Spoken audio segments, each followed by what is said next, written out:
أعوذ بالله من الشيطان الرجيم. بسم الله الرحمن الرحيم. وهم يسترخون فيها ربنا أخرجنا نعمل صالحا غير الذي كنا نعمل أولم نعمركم ما يتذكر فيه من تذكر وجاءكم النذير فذوقوا فما للظالمين من نصير.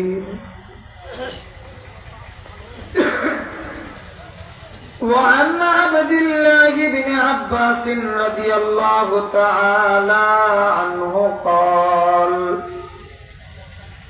قال رسول الله صلى الله عليه وسلم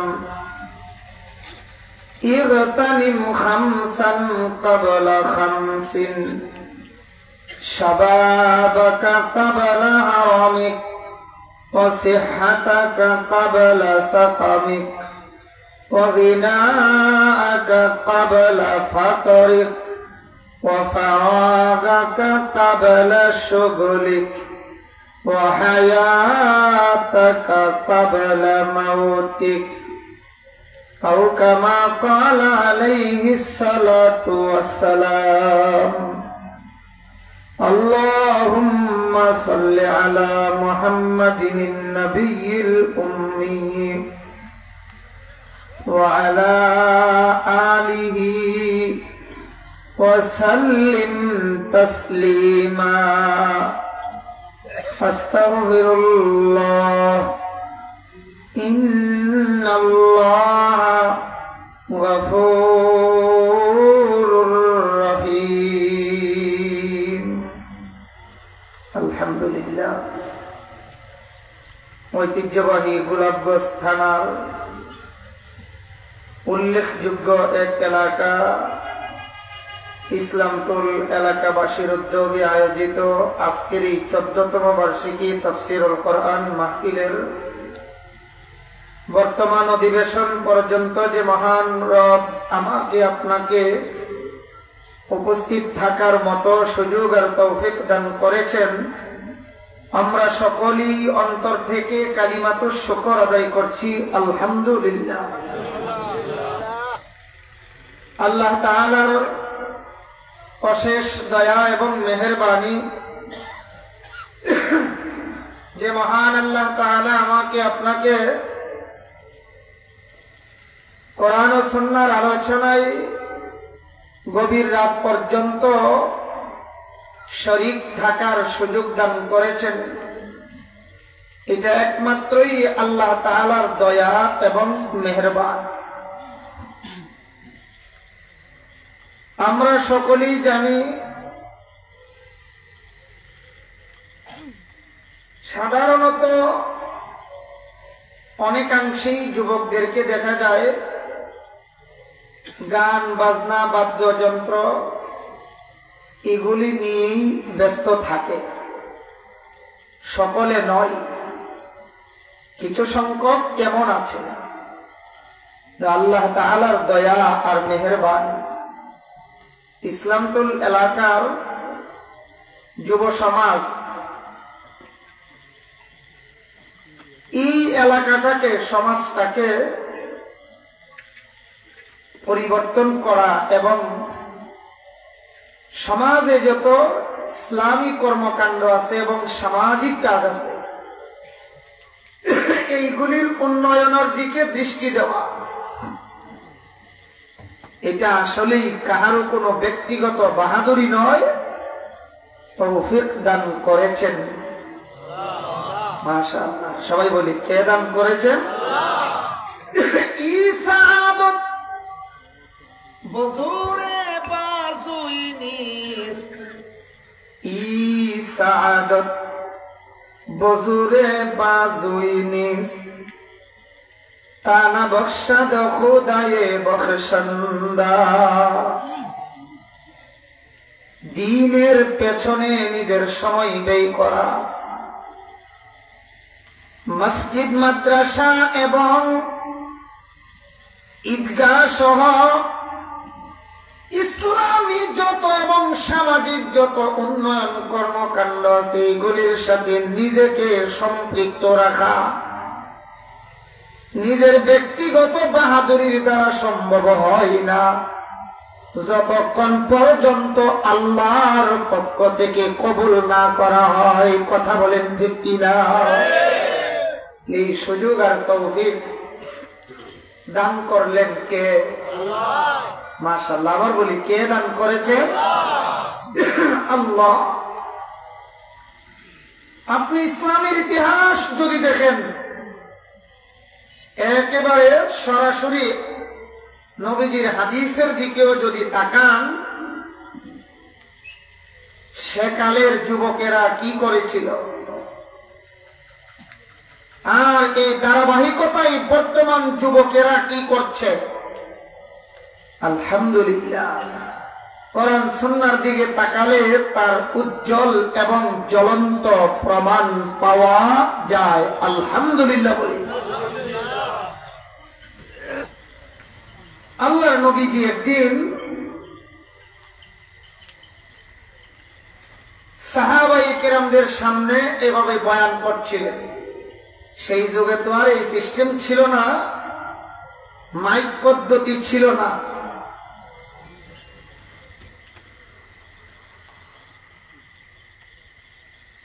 নবীজি মৌখিকভাবে কথা বলছেন, মানুষের খুব ভিড় নবীর একেবারে কাছে। নবীজি হঠাৎ করে দেখতে পাইলেন এক যুবক সাহাবী, নাম তার হযরত জারির, জিম র ইয়া র, জারির। বলেন নামটা কি? হ্যাঁ, জারির ইবনে আব্দুল্লাহ। বাবার নাম আব্দুল্লাহ, যিনি দাঁড়িয়েছিলেন ওনার আব্বার নাম আব্দুল্লাহ, আর যিনি দাঁড়িয়েছিলেন ওনার নাম। মাশাআল্লাহ। এই মনে রাখলে, নামটা মনে থাকলে সামনের কথাটা মনে থাকবে সহজে। সাহাবী হযরতে জারির রাদিয়াল্লাহু তাআলা। এই জারির ইবনে আব্দুল্লাহ আল্লাহর নবীজির সামনে বসার মতো জায়গা পাইছে না, মানুষের এত ভিড়, দাঁড়িয়ে আছে। আল্লাহর নবীজির নজরে যখন পড়ছে, নবীজির গায়ে একটা চাদর ছিল, চাদর। নবীজির চাদরটা খুইলা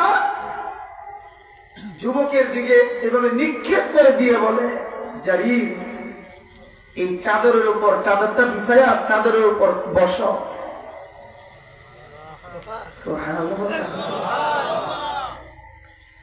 যুবকে নবীজির বয়ান শুনছিল, আর আল্লাহর নবীজি তাকে কতটুকুন মহব্বত করলেন, কত হৃদ্যতা ভালোবাসা দেখালেন।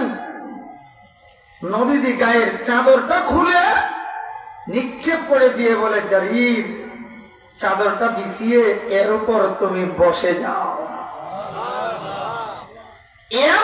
যুবক সাহাবী হযরত জারির ইবনে আব্দুল্লাহ রাদিয়াল্লাহু তাআলা এই চাদরকে সুন্দর করে হাতে নিয়ে একবার কপালে লাগাই, মাথায় লাগাই, গালে লাগাই, আবার চুমু খায়, আর ডাক দিয়া কয়, আল্লাহর হাবিব,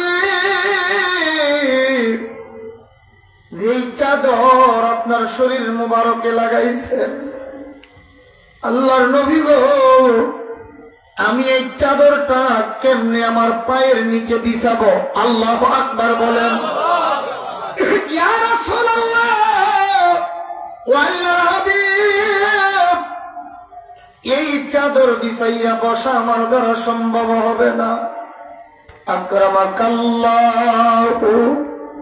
কামা আকরামতানি ইয়া রাসূলুল্লাহ আকরামাকাল্লাহ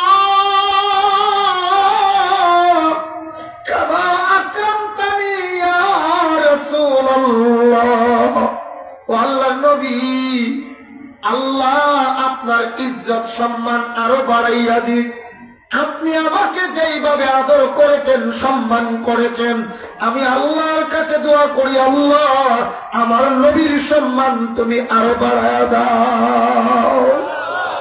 সাহাবী জারির নবীর দিকে তাকায় কয়, আকরামাকাল্লাহ কামা আকরামতানি ইয়া রাসূলুল্লাহ। আল্লাহু আকবার।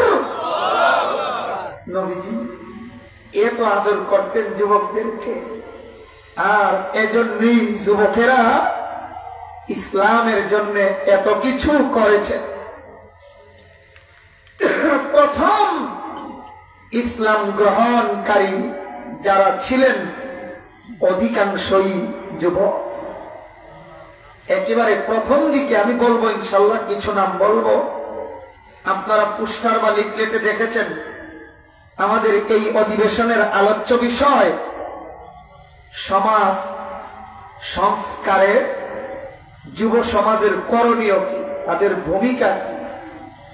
আমরা ইনশাআল্লাহ সূরাতুল ফাতিরের 37 নম্বর আয়াত, 37 নম্বর আয়াত আপনাদের সামনে তিলাওয়াত করেছি।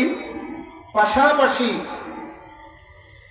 হযরতে আব্দুল্লাহ ইবনে আব্বাস রাদিয়াল্লাহু তাআলা আনহুমা রিওয়ায়াতকৃত একখানা হাদিসও পাঠ করেছি। এর আলোকে আমরা এই বিষয়ের দিক লক্ষ্য করে ইনশাআল্লাহ কিছু কথা বলার চেষ্টা করব। যিনি বলবেন, যারা শুনবেন, আল্লাহ সকলকে যেন আমল করার তৌফিক দান করেন, আল্লাহ বরকত দান করেন। সবাই বলি আমিন।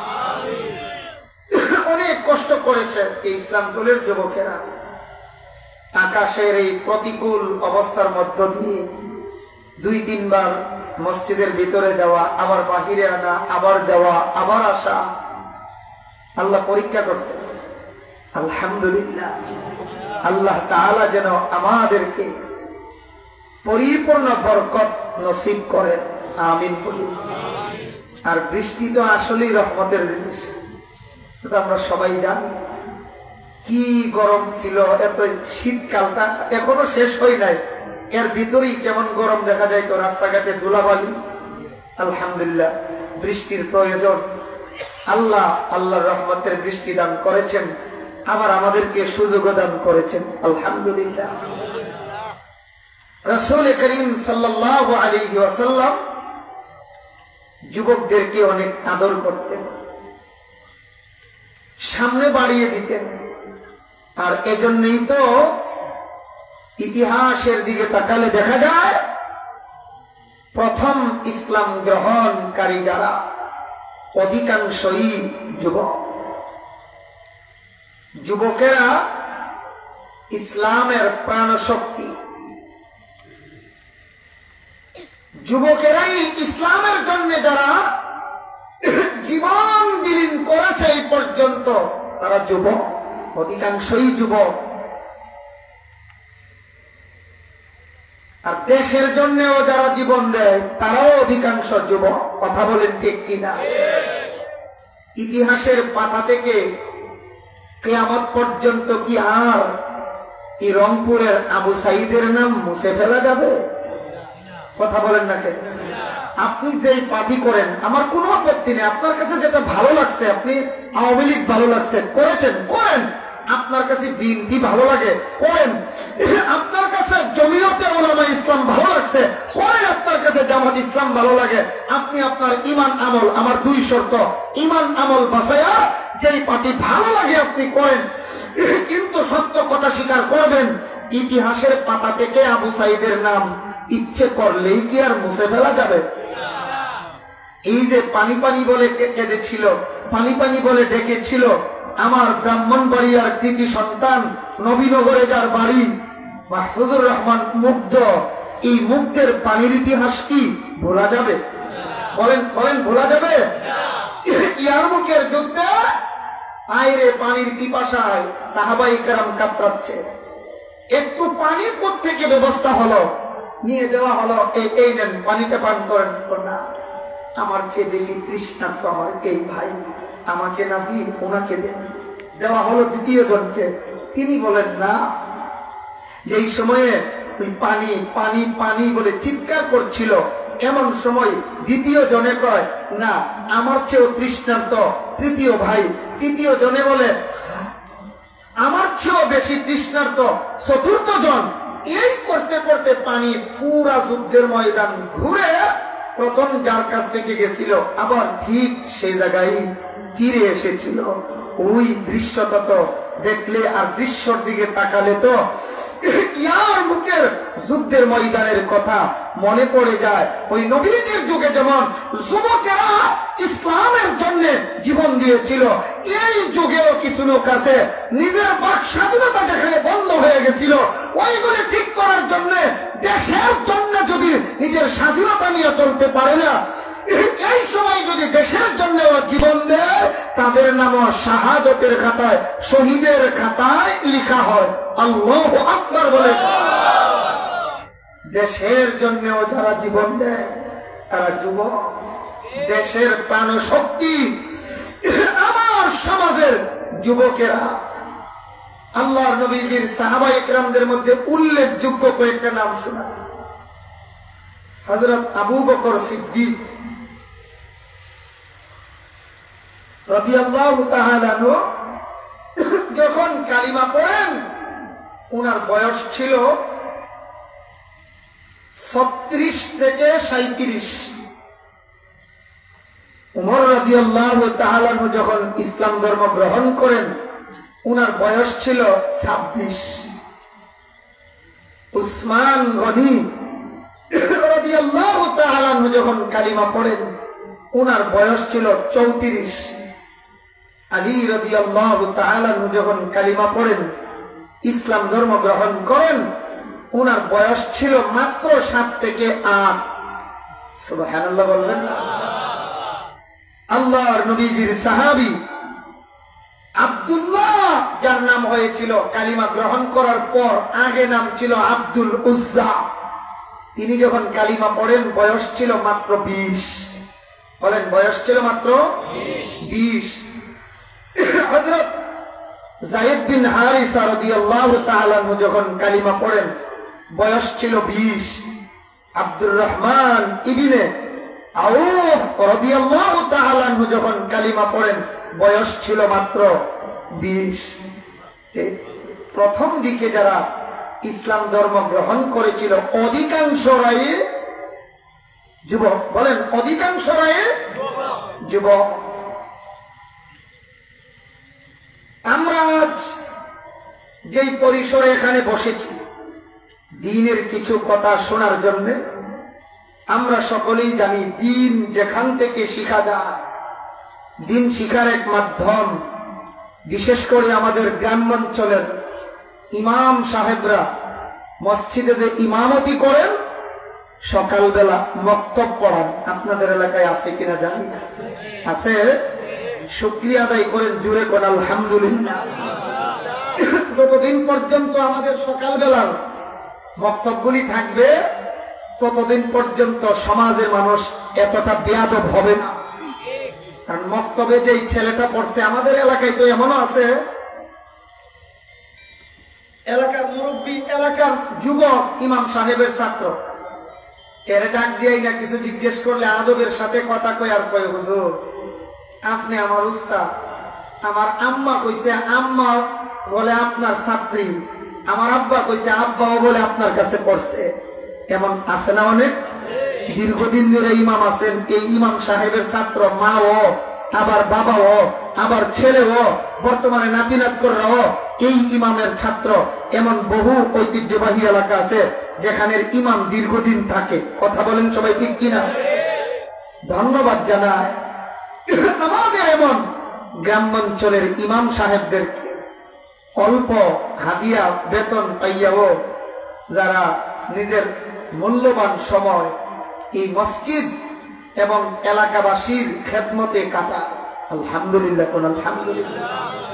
আমি প্রায়ই বলে থাকি, ঢাকা থেকে বক্তা আসলে খুব আকর্ষণ, বিবারিয়া থেকে আসলে আরো আকর্ষণ। এই বিবারিয়ার ঢাকার বক্তা আইনা 30,000, কোন বক্তায় কন্ট্রাক্ট করে দেওয়ায় 40,000 দিতে একটু কষ্ট হইলেও অনেকে গায়ে সমস্যা নাই, দেন ঢাকার বক্তা দাওয়াত দেন, আমরা দুইজনে 20-20 40 দিলাই মনে হয়নি এমন মাঝে মধ্যে। আমি নিষেধ করছি না, দিয়েন না, দেন, খেদমত করেন, আদর করেন, আমি নিষেধ করছি না। তবে কি নিজের ইমাম আমার কাছ থেকে কোনো সম্মান পাওয়ার অধিকার রাখে না? কথা বলেন, অবশ্যই রাখেন। আচ্ছা, আপনারা গ্যারান্টি দিতে পারবেন আমি যে আপনাদের বৃহত্তর সিলেটে একেবারে 99 সাল থেকে শুরু করেছি, 25 সাল মোটামুটি ফেব্রুয়ারি তো শেষের দিকেই বলা যায়, তাইলে 27 বছর প্রায় রানিং। আপনার জানা যায় বলে সাহেল ভাই, রাজু ভাই এত মহব্বতের মানুষ, মরলে জানা যায় অংশগ্রহণ করতাম ফার্মো 1% গ্যারান্টি দিতে পারে? অত মহব্বত করেও কোনো গ্যারান্টি আছে? আপনার ইমাম আপনার জানাজায় অংশগ্রহণ করবে, 99% গ্যারান্টি দেওয়া যেতে পারে। সবাই কোন ঠিক কিনা? তাই একটা লোক বিবারিয়ার ঢাকা থেকে আসার পর তার যদি এত কদর হয়, তার 1 ঘন্টায় যদি এত সম্মান করেন, তার 1.5 ঘন্টা বয়ানে যদি এত সম্মান করেন, তাইলে এবার বুঝে থাকলে বলেন, আপনার মসজিদের ইমাম, আপনাদের মসজিদের খতিব, আপনার বলতে শুধু আপনাদেরকে না, সারা দেশকেই বলছি, আমাদের মসজিদে প্রতি মাসে কমপক্ষে বয়ান করেন কয়দিন? 4 দিন। জানুয়ারি মাসে 5 দিন, 5 জুমা গেছে জানুয়ারি, আচ্ছা এটা বাদ হয়ে দিলাম, প্রতি মাসে তো 4 দিন। তাইলে বিবারিয়ার ঢাকাইয়া বক্তাই না যদি 20,000 30,000 দিতে কষ্ট না লাগে, ইমাম সাহেব 4 দিন বয়ান কইরা বলুন তো দেখি ইনসাফের বিচারে কত বেতন হওয়ার কথা ছিল? 80,000। কথা কয় না? আবার কন কত হাজার? আরো যে 5 ওয়াক্ত পড়াইন, জুম্মাও পড়াইন, সকালে মক্তব পড়াইন, আরো কত তাবিজ সুতা তাগি ফানি পড়া, বাচ্চা কাচ্চার নাম রাখা। আর ইমাম সাহেব তো একেবারে শুধু জিন্দার ইমাম না, ইমামুল হাইয়ি ওয়াল মাইয়িতি, ইমামুল তিফলি ওয়াস সগীরি ওয়াল কবিরি, সুডু বড় মরা জিন্দা যা আছে হকতানের ইমাম তো মসজিদের ইমাম সাহেব। কথা কোন জুড়ে ঠিক কি না? তাইলে এত সম্মানের ইমাম যিনি, উনার বেতনটা আমার ইনসাফে কয় 1 লক্ষ টাকা হওয়া দরকার ছিল। কথা বলেন ঠিক কিনা? এরপরেও আমাদের ইমাম সাহেবরা আমাদেরকে কোনোদিন বলছেন 1 লাখ না দিলে থাকতাম না? বলেন না। তাই বলে কি আমাদের কোনো ইনসাফ করার দাবি রাখে না? এরপরও যদি কেউ করি না, এটা কেমন? বলে 1 ঘন্টা বয়ান করাইয়া 20,000 দিলাইলাম, 1.5 ঘন্টা বয়ান করাইয়া ডাকাতে বলতেই না 30,000 দিলাইলাম, কোনো সমস্যা নাই। আমি বলি দিন, এটা কেমন? বলে মায়ের প্লেটে ভাত নাই, হরিরে লইয়া অজে যায়। আমার কথা মনে বুঝছেন না? কোন মায়ের প্লেটে ভাত নাই, শাশুড়িরে লইয়া প্রতি বছর হজে যায়, ওই মারে না খাওয়াইয়া হরিরে খাওয়াইলে যেমন সওয়াব। ইমাম সাহেবের বেতন না বাড়াইয়া, মুয়াজ্জিন আর খাদিমের বেতন না বাড়াইয়া, বক্তাই না 20,000 25,000 30,000 দিলাইলে অত সওয়াব। ওই হরিরে লইয়া হজ গেছে, মারে ভাত খাওয়াই না যেমন সওয়াব, এর বেলায় মনে রাখবেন তেমন সওয়াব। কথা কোন ঠিক কিনা? এই জন্য অনুরোধ করব, ইমাম সাহেব মসজিদের, মুয়াজ্জিন সাহেব, খাদিম সাহেব, ওনারা তো সব সময় সারাটা সময় 24 ঘন্টা আমাদের পেছনে কাটায়। কথা বলেন ঠিক কিনা? এই জন্য তো থানবী রহমতুল্লাহ আলাইহি লেখে, ইমাম কি ওয়াজিফা কিতনে হোগি, ইমামের বেতন হবে কত? তিনি জবাব লিখছেন, সংসার চলতে লাগে যত।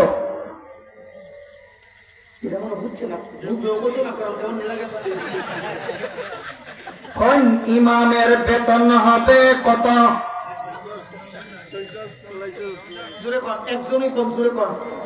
সংসার চলতে লাগে যত।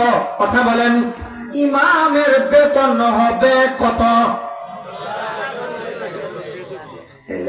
গত রাত্রে আমি বিগত মাসের হিসাব করছিলাম, আমার আহলিয়ার সাথে হিসাব নিকাশ করে আমার হিসাব দিচ্ছে, হিসাব কি মাসে খরচ হয়েছে 65,000। কত হাজার? 65,000। রমজানে খরচ হইব আপনার প্রায় 1 থেকে 1.5 লক্ষ। আমি বললাম কেমনে কেমনে, মোটামুটি হিসাব নিকাশ দিয়া 50,000 টাকা রাত্রে নিচুন দিয়া রমজানের বাজার খাট, কাপড় চোপড়, আপনার ছেলে মেয়েদের কাপড় কেমনে মিলে যায় এত টাকা। আলহামদুলিল্লাহ। আচ্ছা, আমার মতো লোকের সংসার চলতে যদি 60 থেকে 70,000 টাকা লাগে, আমি ইমাম সাহেবরে আরো ছোট্ট ফ্যামিলি ধরলাম, অন্তত আমার অর্ধেক লাগবে তো। কথা বল না কেন? 30,000ও লাগবে না একজন এই ইমাম সাহেবের সংসার চলতে? তাইলে 10,000 আর 7,000 আর 3,500 বেতন দিয়া 37,000 টাকার জারি মারি দিই আমরা। কথা কন জোরে, ঠিক কিনা? এই জন্য অনুরোধ করবো, বেতন যদি কিছুটা কম হয়, সম্মানের দিক দিয়া যেন কমতি না হয়। আল্লাহ তৌফিক দান করেন। সবাই আমিন বলেন, সবাই আমিন বলেন। আসুন, আল্লাহর নবীর সাহাবায়ে কেরামদের কথা যুব সমাজের আলোচনায় এনেছিলাম। প্রথম ইসলাম গ্রহণকারী যারা, অধিকাংশরাই যুবক। বলেন, অধিকাংশরাই যুবক। এর মধ্য থেকে মাদ্রাসায় গিয়েছিলাম যে দিন শিখি আমরা কোন কোন জায়গা থেকে, মনে আছেন আপনাদের? এর মধ্যে একটা হলো সকালবেলার মক্তব। বলেন, সকালবেলার। 2 নম্বর দাওয়াত ও তাবলীগের মেহনত। বলেন, 2 নম্বর দাওয়াত ও তাবলীগের মেহনত। 3 নম্বরে ওয়াজ মাহফিলের আয়োজন। 4 নম্বরে দিন শিখার সবচেয়ে বড় মাধ্যম মাদ্রাসা, দ্বীনি প্রতিষ্ঠান। কথা বলেন, ঠিক কিনা? কয়টা মাধ্যম বলছি আমি? সাধারণত স্বাভাবিক 4টা মাধ্যম পাওয়া যায়। বলেন, সকালবেলার, মাশাআল্লাহ, সকালবেলার। 2 নম্বর দাওয়াত ও তাবলীগের মেহনত। দাওয়াত ও তাবলীগের, দাওয়াত ও তাবলীগের মেহনত আপনারাও করেন, আমরাও করি, অনেক মহব্বত করি। এরপরে একটা কথা জিজ্ঞেস করবো, আমি যে 4 নম্বরটারে সবচেয়ে বড় মাধ্যম বলছি, মাদ্রাসায় পড়ানো, এটাকে বড় বললাম কেন? এই কথাটার জবাব দিলেই সহজে বুঝবেন। দাওয়াত ও তাবলীগরে আমরা অন্তর দিয়া ভালোবাসি। কারণ অন্তর দিয়ে বাস্তবেও দাওয়াত ও তাবলীগ আমরা করি। ওয়াজ তো দাওয়াত ও তাবলীগ ঠিক আছে, এরপরেও আমরা 3 দিন 10 দিন 40 দিনের মেহনত আলহামদুলিল্লাহ করি। আলহামদুলিল্লাহ। এরপর একটা জবাব দেবেন, আপনাদের মসজিদে যদি ইমাম নেওয়া লাগে, কথার কথা ইমাম সাহেব লন্ডন গেছেন গা, এখন নতুন করে ইমাম নেবেন, বুঝা জবাব দিয়েন, কতটা সিল্লা দিয়া আমির হইলে আমির সাহেবরে আপনাদের মসজিদের ইমাম বানাইবেন? কেউ দি কথা কয় না, ওই তো না। তাইলে আমি আরেকজনের একটা জবাব শোনাই আপনাদেরকে। খানাইঘাট ওয়াজ মাহফিলে গত সপ্তাহ কইছিলাম যে আপনারা কন্ত দেখি কটা চিল্লা দিলে তাবলীগের আমির আপনারা মসজিদের ইমাম বানাইবেন?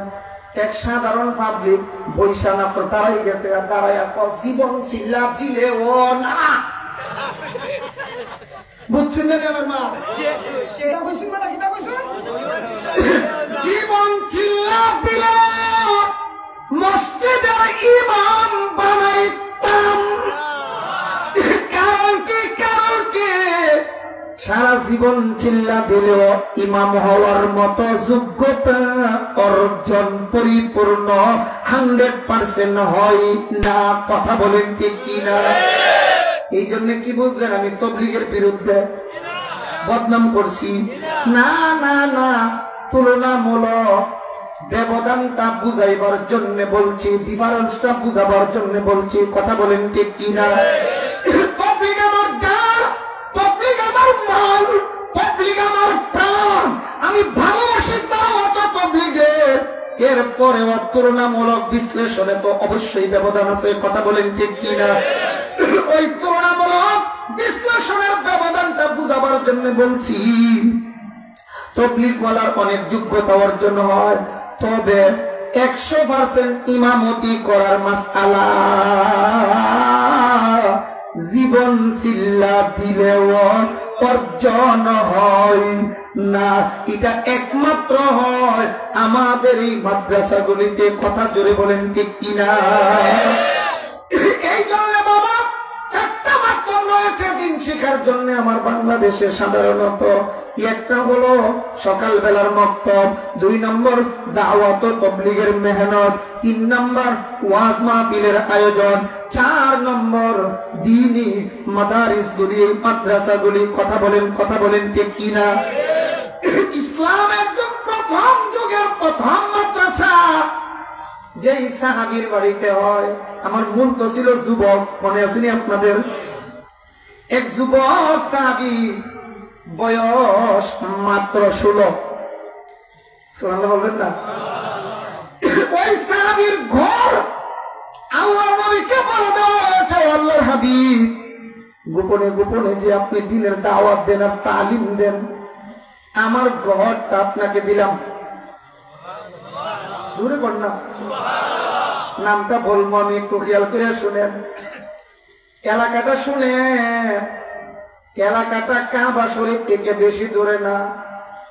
বিশ্ব বাটপার মিস্টার আবু জাহলের যে মহল্লা, এই আবু জিল্লার বাড়ির কাছেই বাড়ি। আবু জাহাল ধরতে পারলে জবে করে ফেলবে। এরপরেও রসুলের মোহাব্বত। কয় বছরের যুবক? আবার কোন কয় বছর? 16 বছরের যুবকের অন্তরে আমার রসুলের মোহাব্বত, ইসলাম আর দ্বীনের ভালোবাসা কত ছিল। আবু জাহেলের বংশের হইয়া আবার আবু জাহেলের মহল্লাতেই বাড়ি। নেতার সামনে যদি আপনি অন্যদিকে চলে যান, নেতাই করবো কিরে কি জানোস নি, সামনে মানলে যে পুলিশ করে লাইমু, তুই জানোস না? তোর সাহসটা কত রে? আমার মহল্লায় তোর বাড়ি, আমার মতো নেতারে ফাত্তা না দিয়া অন্য নেতারে তুই জায়গা দেস। আবু জেহেলের বাড়ির পাশের বাড়ি, একই মহল্লায় বাড়ি। যুবকটার নাম আরকাম রাদিয়াল্লাহু তাআলা। বলেন 16 বছরের যুবকটার নাম হযরত আরকাম রাদিয়াল্লাহু তাআলা। এই জন্যই তো মক্কা নগরীর ওই ঘরটা, ওই মাদ্রাসাটার নাম ছিল দারুল আরকাম। সুবহানাল্লাহ। দারুল আরকাম, এটা মক্কা নগরীর প্রথম মাদ্রাসা দারুল আরকাম। আল্লাহর হাবিব বিশ্ব নবীকে এই 16 বছরের যুবক সাহাবী আরকাম রাদিয়াল্লাহু তাআলা বলেন, আল্লাহর হাবিব আমার ঘরের মধ্যে কাজ করে। আল্লাহর নবী কয়, আবু জাহল যদি জানে তোমার কোনো ক্ষতি হবে কি? আমার জান যেতে পারে, আমার জীবন যেতে পারে, আমার বাড়ি যদি নিয়ে যেতে পারে, ইজ্জত যেতে পারে, কিন্তু আমি যুবক, আমার জানের চেয়েও আপনাকে আমি ভালোবাসি। সুবহানাল্লাহ। ইসলামের জন্য জীবন দিয়েছিল এই যুবকেরা। আল্লাহর নবী এজন্যই তো হাদিস শরীফে বড় সুন্দর করে বলেছেন, ইগতানিম খামসান কাবলা খামসিন। এ মুসলমান মানুষ, 5টা জিনিস আসার আগে আগে অপর 5টা জিনিসকে মূল্যায়ন করো। কই জিনিস আসার আগে আগে কই জিনিসের মূল্যায়ন করো? নবীজি কই 5টা জিনিসকে গনিমত মনে করো, 5টা জিনিসকে সুবর্ণ সুযোগ মনে করো। হেলাই হারায়, অবহেলা করে 5 জিনিসকে হারায় না, কদর করো, মূল্যায়ন করো, লাকি চান্স মনে করো। চলে গেলে আর ফিরে আসবে? বলেন, আর ফিরে আসবে না। এই 5টা জিনিস কি আসতেছে সামনে আমাদের তিলাওয়াতকৃত আয়াতে সূরাতুল ফাতিরের 37 নম্বর আয়াতে আল্লাহ তাআলা বলে, আমার আল্লাহ একদল মানুষ সম্পর্কে বলেন, জাহান্নামের মধ্যে তারা চিৎকার করতে থাকবে ওহুম ইয়াস্তারিখুনা ফিহা রব্বানা আখরিজনা না'মাল সালিহান গায়রাল্লাযী কুন্না না'মালু। একদল মানুষ জাহান্নামের মধ্যে চিৎকার করতে থাকবে আর আল্লাহ বলবে, আল্লাহ রব্বানা আখরিজনা, ও আমার রব, আমাকে তুমি জাহান্নাম থেকে ফিরাইয়া আবার দুনিয়াতে পাঠাও, আমাকে বের করে দাও। রব্বানা আখরিজনা, আল্লাহ আমরা এই জাহান্নাম থেকে বের করে দাও। জাহান্নামের আগুন আর সহ্য হয় না, আল্লাহ যদি বের করে দাও। রব্বানা আখরিজনা না'মাল সালিহান গায়রাল্লাযী কুন্না না'মালু। আল্লাহ আগে দুনিয়াতে যে খারাপ কাজ করেছি এই কাজ আর করতাম না, পরীক্ষা করে দেখো, দুনিয়াতে আবার একটু পাঠাও। আল্লাহ তাআলার পক্ষ থেকে বলা হবে,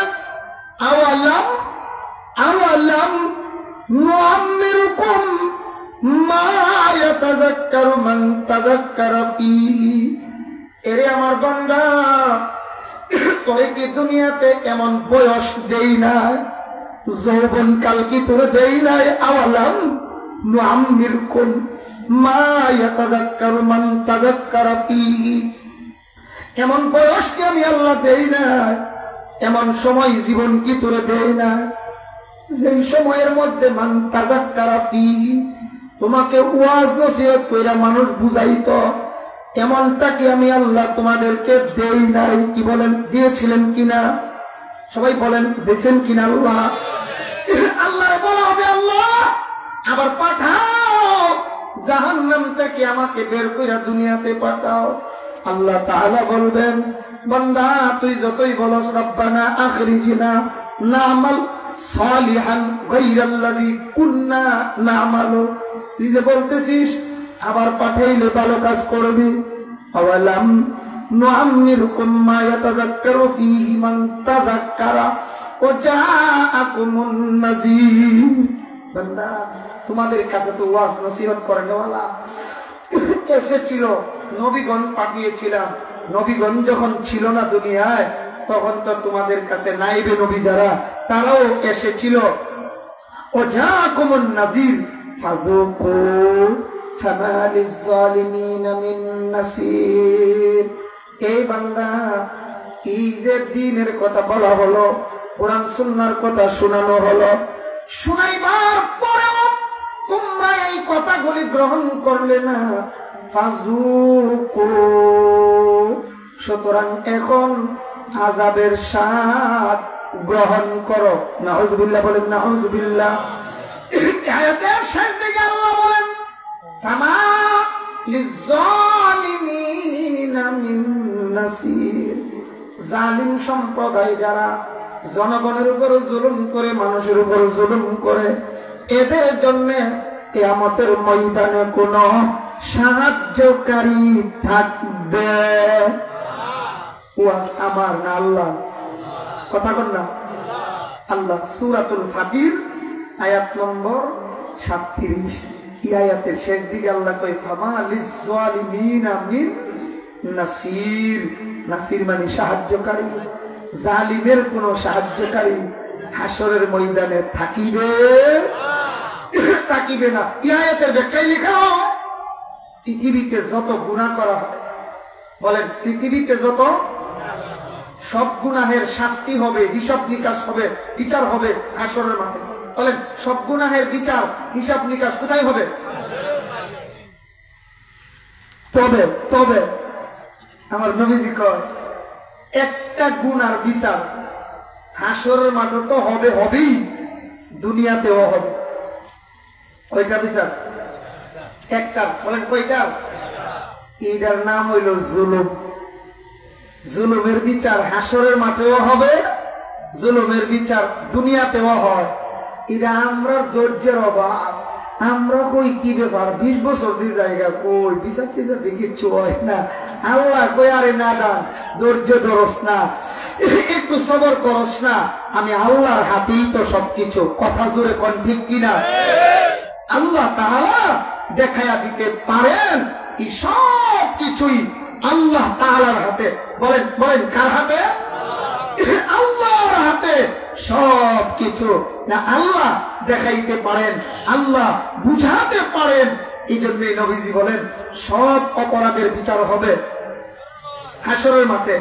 একটা অপরাধের বিচার হাসরের মাঠেও হবে, দুনিয়াতেও হয়। এর নাম জুলুম। বলেন এর নাম জুলুম।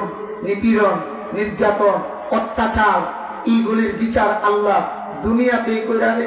ফেরাউন থেকে বড় ফিলার আর আবু জেহেলতে বড় ফিলার জন্য পাইছে পর্যন্ত। হেরার আল্লাহ সমান করে লেছে না, হেরার দুলিশাত করছে না। তাইলে এর চেয়ে বড় জালিম আর আছে পৃথিবীতে? এই জালিমগুলোর তো বিচার হইছে। এই জন্য আল্লাহ তাআলা পারেন। এই জন্য আল্লাহ বলেন ফামালিজ জালিমিনা মিন নাসির। জালিম সম্প্রদায়ের কোন সাহায্যকারী কিয়ামতের ময়দানে থাকিবে না। এটা হলো আমাদের মূল আলোচনার যে আয়াত অবলম্বনে কথা বলছি, সেই আয়াত সূরাতুল ফাতিরের 37 নম্বর আয়াত। এই আয়াতে আল্লাহ এই কথা বলেছে। আর নবীজির একখানা হাদিস যে আমরা পড়েছি, এই হাদিসে আল্লাহর নবী বলেন ইগতানিম খামসান কাবলা খামসিন। 5 জিনিস আসার আগে আগে অপর 5টি জিনিসকে মূল্যায়ন করো। শাবাবাকা কাবলা হারামিক। বৃদ্ধকাল আসার আগে আগে যৌবন কালটাকে মূল্যায়ন করো। সুবহানাল্লাহ।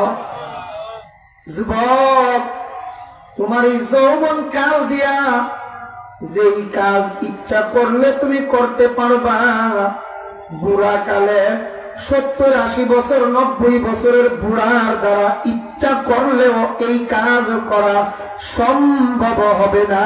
কথা বলেন ঠিক কিনা? এই জন্য যুবক, আল্লাহর দেওয়া শক্তি আমার তোমার কাছে আমানত। কথা জুড়ে বলেন ঠিক কিনা? যুবকদের কিছু করণীয় আছে এই সমাজটাকে সংস্কার করার জন্য। যুবকেরা যদি আল্লাহু আকবার বলে নাই মাজায়, তার চরিত্রটা যদি ঠিক করে ফেলায়, এই যুবকের দ্বারাও আমার আল্লাহ পরিবর্তন এনে দিতে পারেন। কথা বলেন ঠিক কিনা? আল্লাহ পারেননি? বলেন না, বাস্তবতা এমনটা বোঝা গেছে। আল্লাহ তো সব পারেন, আমরা না বুঝলেও মানতে বাধ্য। কিন্তু এটা বাস্তব তো আমাদের কাছে অভাব নাই। আল্লাহ দেখা দেয়। এই জন্য যৌবন কালে জিম্মাদারি আছে, করণীয় আছে। আমরা ইচ্ছা করলে যে কাজ করতে পারবো।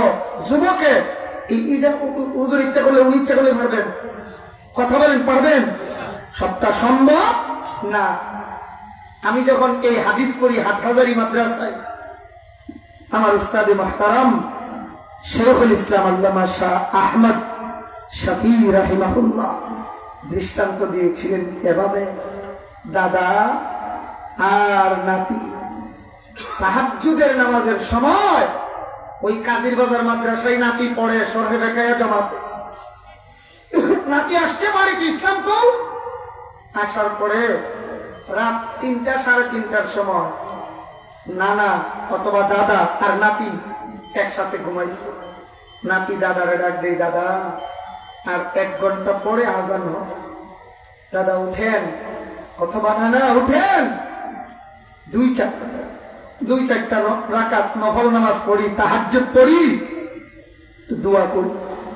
হাই রে, নানা তো বড় খুশি যে আমার নাতিটারে মাদ্রাসায় পড়াইয়া লাভ হইছে। বলেন, মাদ্রাসায় পড়াইয়া লাভ হইছে। অথবা বুঝার জন্য ধরে নিন শাহজালাল বিশ্ববিদ্যালয়ে পড়ে, কিন্তু দাওয়াত ও তাবলীগের মেহনত কইরা তাহাজ্জুদ পড়া সহকারে শিখছে। এমন যুবক নাই? আরে ভাই বলেন না, নাই? অনেক আছে, অনেক। তো এই কলেজ ভার্সিটি থেকে বাড়িতে আসছে রাত 3টার সময়, নানারে বা দাদারে নিয়ে ডাক দিয়া কয়, নানা চলেন কিছু তাহাজ্জুদ পড়ি। ওযু করতে গেছে ঘাটলায়। ওযু করতে গিয়ে নাতি ওযু কইরা আইসা মসজিদের বারান্দায় দাঁড়ায়া তাহাজ্জুদের নামাজ শুরু করছে। 4 রাকাত পড়া সালাম ফিরাইয়া দেখে নানা এখন ওযু করে। কি করে বলেন না? কি করে? উনি সারা ওযু কইরা ফাও দৌত করার জন্য যখন টাইম ফাউডা উঠায়, নিজের অজান্তেই ওযু চলে যায়। এটা কি অস্বাভাবিক? তেমন হওয়াটা না স্বাভাবিক? স্বাভাবিক। ওযু চলে যায়। এই করতে করতে বারবার ওযু করতে করতে এই দিক দিয়া নাতি 4 রাকাত পড়ছে। নাতি আয়া ডাক দিয়া কয়, নানা কি খবর? নাতি রে, তুমি তো গিয়া ওযু কইরা নামাজে দাঁড়াইছ, আমি ওযু করতে না করতে আমার ওযু আবার চইলা যায়। কিন্তু যুবক যারা আছি আমরা একটু খেয়াল করে জবাব দেব। বুড়ার কাছ থেকে ওযু যখন যায় অনেক সময় তাইনের খবরও থাকে না। আর আমার মতো আপনার মতো যুবকের কাছ থেকে ওযু যদি যাইতে হয়, অনুমতি না লইয়া যাইবার কোনো ব্যবস্থা নাই। সব কথা আবেগে কোন লাগবো? আমার আপনার কাছ থেকে ওযু যাইতে হইলে বলে না, ওযু যাইতে কেমনে দিতাম না, সম্ভব। কিন্তু বুড়ার দ্বারা এটা সম্ভব না। এই জন্য আল্লাহর হাবিব বড়ই সুন্দর করে বলেন, ইগতানিম খামসান কাবলা খামসিন শাবাবাকা কাবলা হারামি। বৃদ্ধকাল আসার আগে আগে যৌবন কালটাকে মূল্যায়ন করো। যৌবন কালের অনেক দাম আল্লাহর দরবারে আছে। কথা বলেন ঠিক কিনা? অন্য এক হাদিসে আসছে, হযরত আবু হুরায়রা রাদিয়াল্লাহু তাআলা বর্ণনা করেন, আন আবি হুরায়রা রাদিয়াল্লাহু তাআলা আনহু قال قال رسول الله صلى الله عليه وسلم سبعة يظلهم الله في ظله يوم لا ظل إلا ظله إمام عادل وشاب نشأ في عبادة الله। আল্লাহর নবী কয়, উম্মত আরশের ছায়া ব্যতীত যেই দিন আর কোন ছায়া থাকবে না, ওই দিন আমার আল্লাহ 7 দল লোককে আরশের ছায়ার নিচে জায়গা দেবেন। 1 নম্বরে হলো নেই বিচারক, 2 নম্বরে শাবুন নাশা ফি ইবাদাতিল্লাহ, ওই যুবক যে যুবকে তার যৌবন কাল আল্লাহর গোলামিতে কাটাইয়া দিছে। আল্লাহু আকবার কোন? 7 দলের এক দল হলো ওই যুবক যে যুবকে তার যৌবন কাল আল্লাহর গোলামিতে কাটাইছে। যুবক, এই জন্য আল্লাহ দেওয়া আমানত আমার গায়ের শক্তি পাইয়া আমার করণীয় হলো দ্বীনের পেছনে আমি মেহনত করব। কথা বলেন, কথা বলেন ঠিক কিনা? এটা যুবকের করণীয়। আরেক হাদিসে আসছে, আল্লাহর নবীজি বলেন, যৌবন কালে যে যুবকটা ফরজ ইবাদতের পাশাপাশি নফল ইবাদত করে, বলেন ফরজের পাশাপাশি নফল ইবাদত করে, যখন বুড়া হয়ে যায়, বৃদ্ধকাল এসে যায়, এই নফল ইবাদত আগের মতো শক্তি নাই, এখন আর করতে পারে না। না পারলেও আল্লাহ তাআলা ফেরেশতাদেরকে বলেন, কি বলেন এটা বোঝাবার জন্য আমার উস্তাদ মুহতারম দৃষ্টান্ত দিয়েছিলেন। যেমন বুঝার জন্য ধরে নিন, আমার বয়স আর আপনার বয়স, হুজুরের বয়স কি এক সমান? সবাই বলেন না?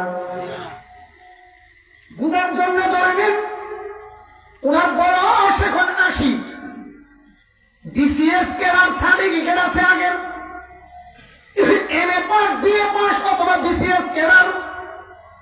বুঝতে থাকতে বলবেন, এখন যদি সোনালী ব্যাংকে চাকরি নেওয়ার জন্য অ্যাপ্লিকেশন করে চাকরি পাইবনি।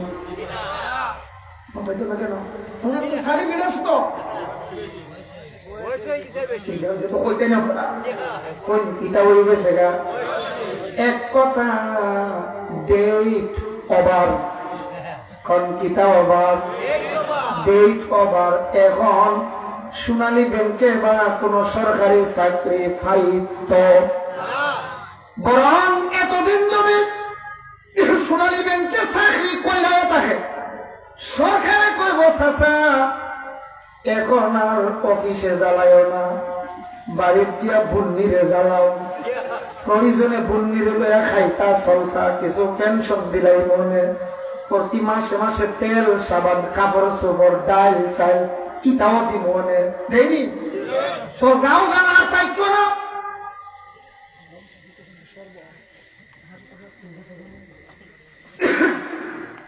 এখন চাকরি থাকলেও সরকার কইব এবার বাড়িতে যান এখন বুঝা জবাব দিয়েন বাড়িতে চলে আসলো চাকরি নাই এরপরেও প্রতি মাসে মাসে কিছু ভাতা এবং সরকারি চাল ডাল রেশন কিছু সুবিধা পাইনি সবাই কন আর ভাই কেমনে পাই কেন ভাই এখন তো চাকরি নাই এরপরেও হ্যাঁ ভাই ভাই কোন এরপরেও কেন কেন বাংলাদেশ সরকার চিন্তা করে দেখছে এখন যদিও আমার ব্যাংকে চাকরি করতে পারুন না যৌবন কালটা তো আমার সোনালী ব্যাংকে কাটাইছে কথা করতে কিনা এই জন্যে লোকটার প্রতি সহানুভূতির দৃষ্টি দেওয়া দরকার আল্লাহর নবী আমার আপনার নবী ডাক দিয়ে উম্মতের যুবকেরা শুনো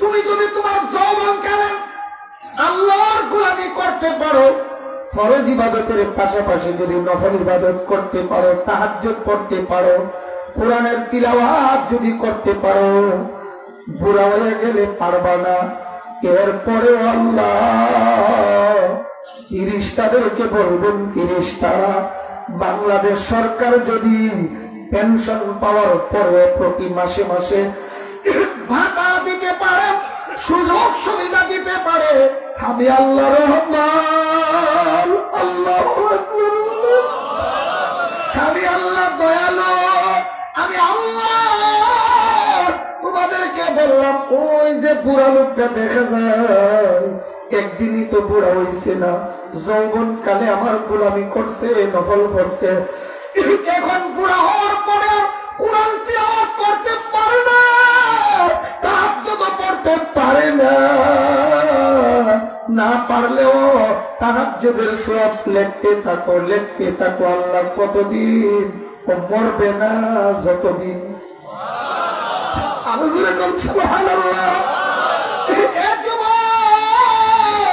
তোমার মতো আমার মতো লোক যদি এখনের যৌবনকালে আল্লাহর গোলামি করতে পারি নফল ইবাদত গুলি যদি করতে পারি আমার এই বাজারের মতন বুড়া হয়ে গেলে তখন যদি তাহাজ্জুদ নাও পড়তে পারি চোখে পাওয়ার থাকবে না কোরআন শরীফ দেখে দেখে পড়তে আর পারতাম না তখন পড়তে না পারলেও আল্লাহ বলবেন ফেরেশতা নফল ইবাদতের সওয়াব লিখতেই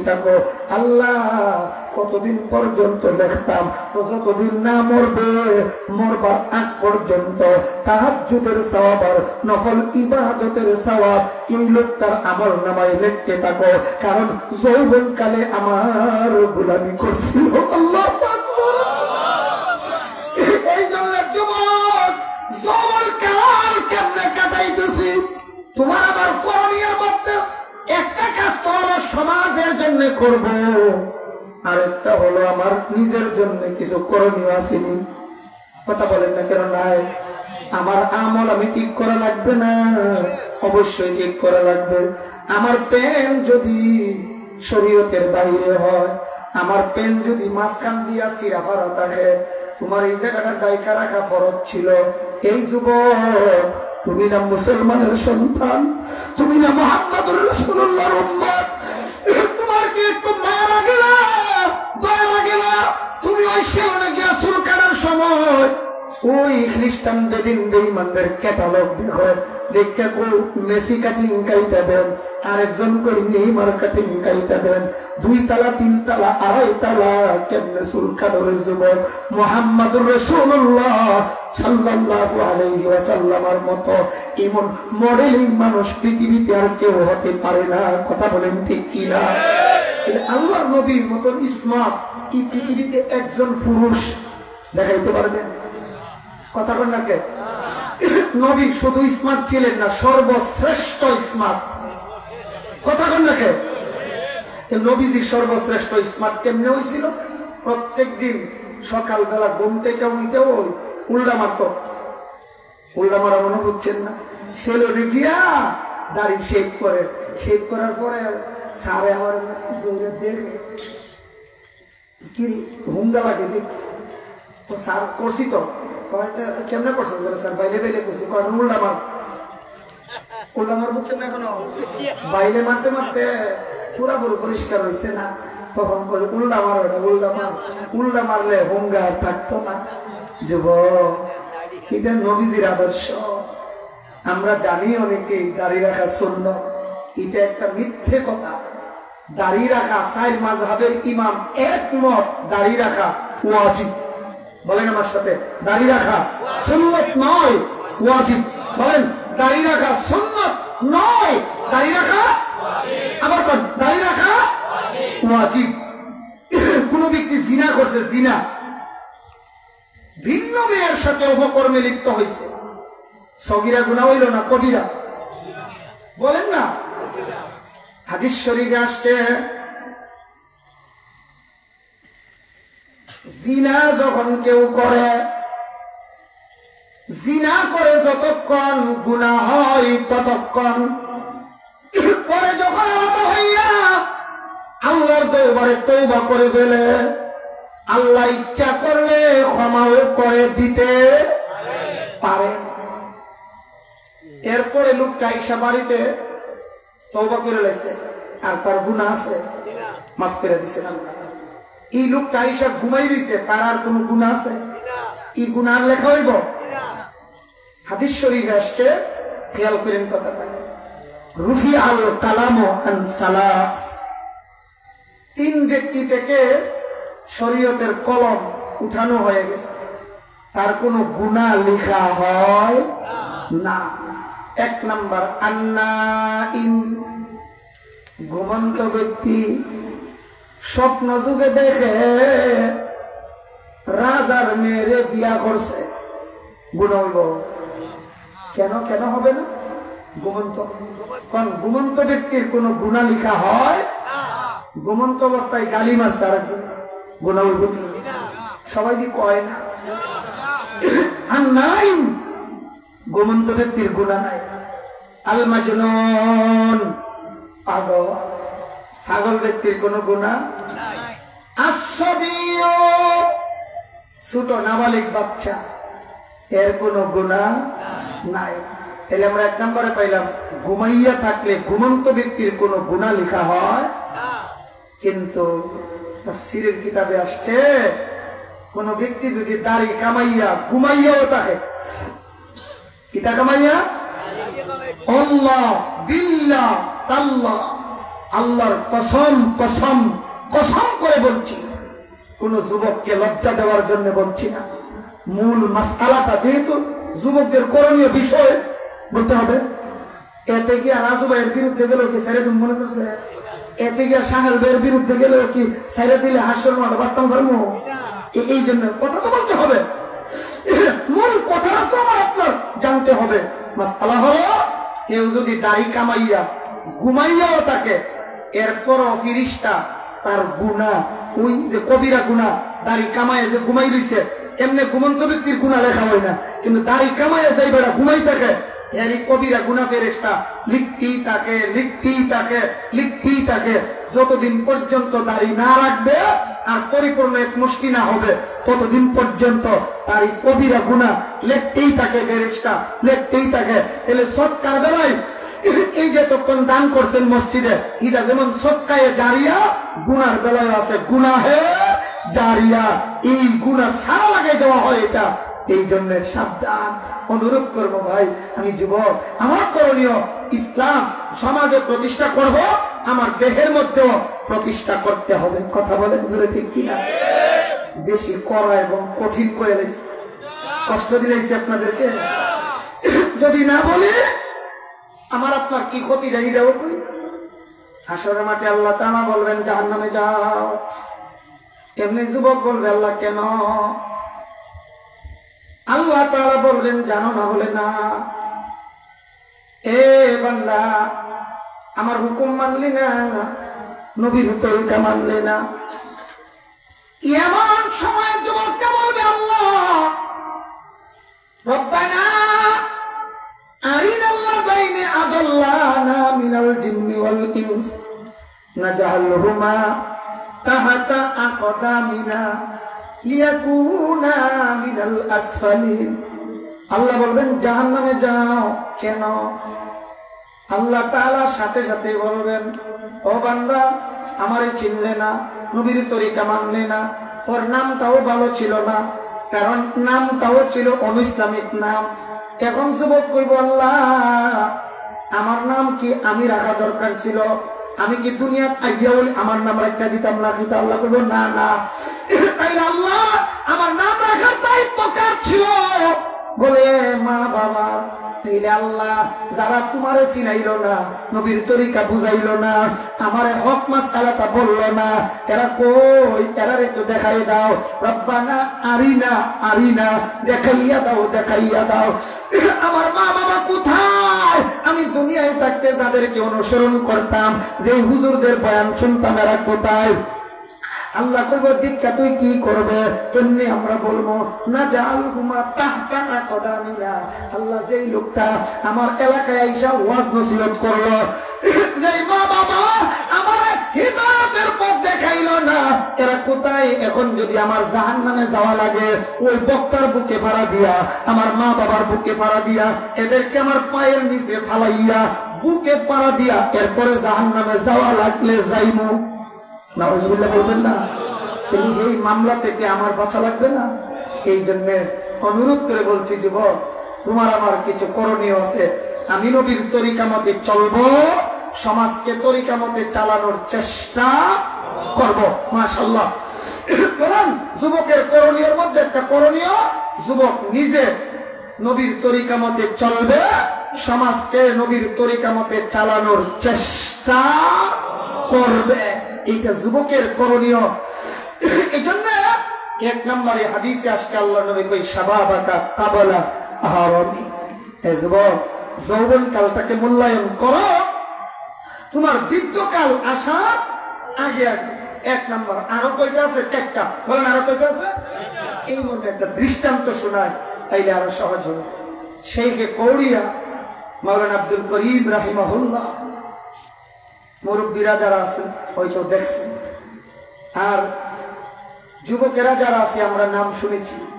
আমাদের সিলেটের কিংবদন্তি আলিম হক্কানি পীর যারা ছিলেন, এর মধ্যে একজন শেখে কৌড়িয়া রাহমাতুল্লাহি আলাইহি। এই শেখে কৌড়িয়া মাওলানা আব্দুল করিম রাহিমাহুল্লাহ একজন জালিলুল কদর খলিফা, হবিগঞ্জের বীর পুরুষ ছিলেন মাওলানা আব্দুর রহমান শেখে দিগলবাড়ি রাহমাতুল্লাহ আলাইহি। আমার পীর এবং মুর্শিদ যিনি ছিলেন, হযরতের জবান থেকে দৃষ্টান্তটা শুনছিলাম। এখন যেটা বল, সজাগ আছেন আপনারা? একটু রেডিওয়ে বসেন শোনার জন্য।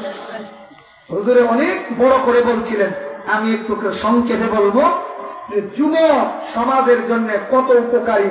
একটা যুবক যদি সঠিক হয়, সমাজে পরিবর্তন হয়ে যায়। আর আমি একবার এই 15-20 বছর আগের কথা বলছি, নরসিংদীর জেলার একটা থানা আছে মনোহরদী।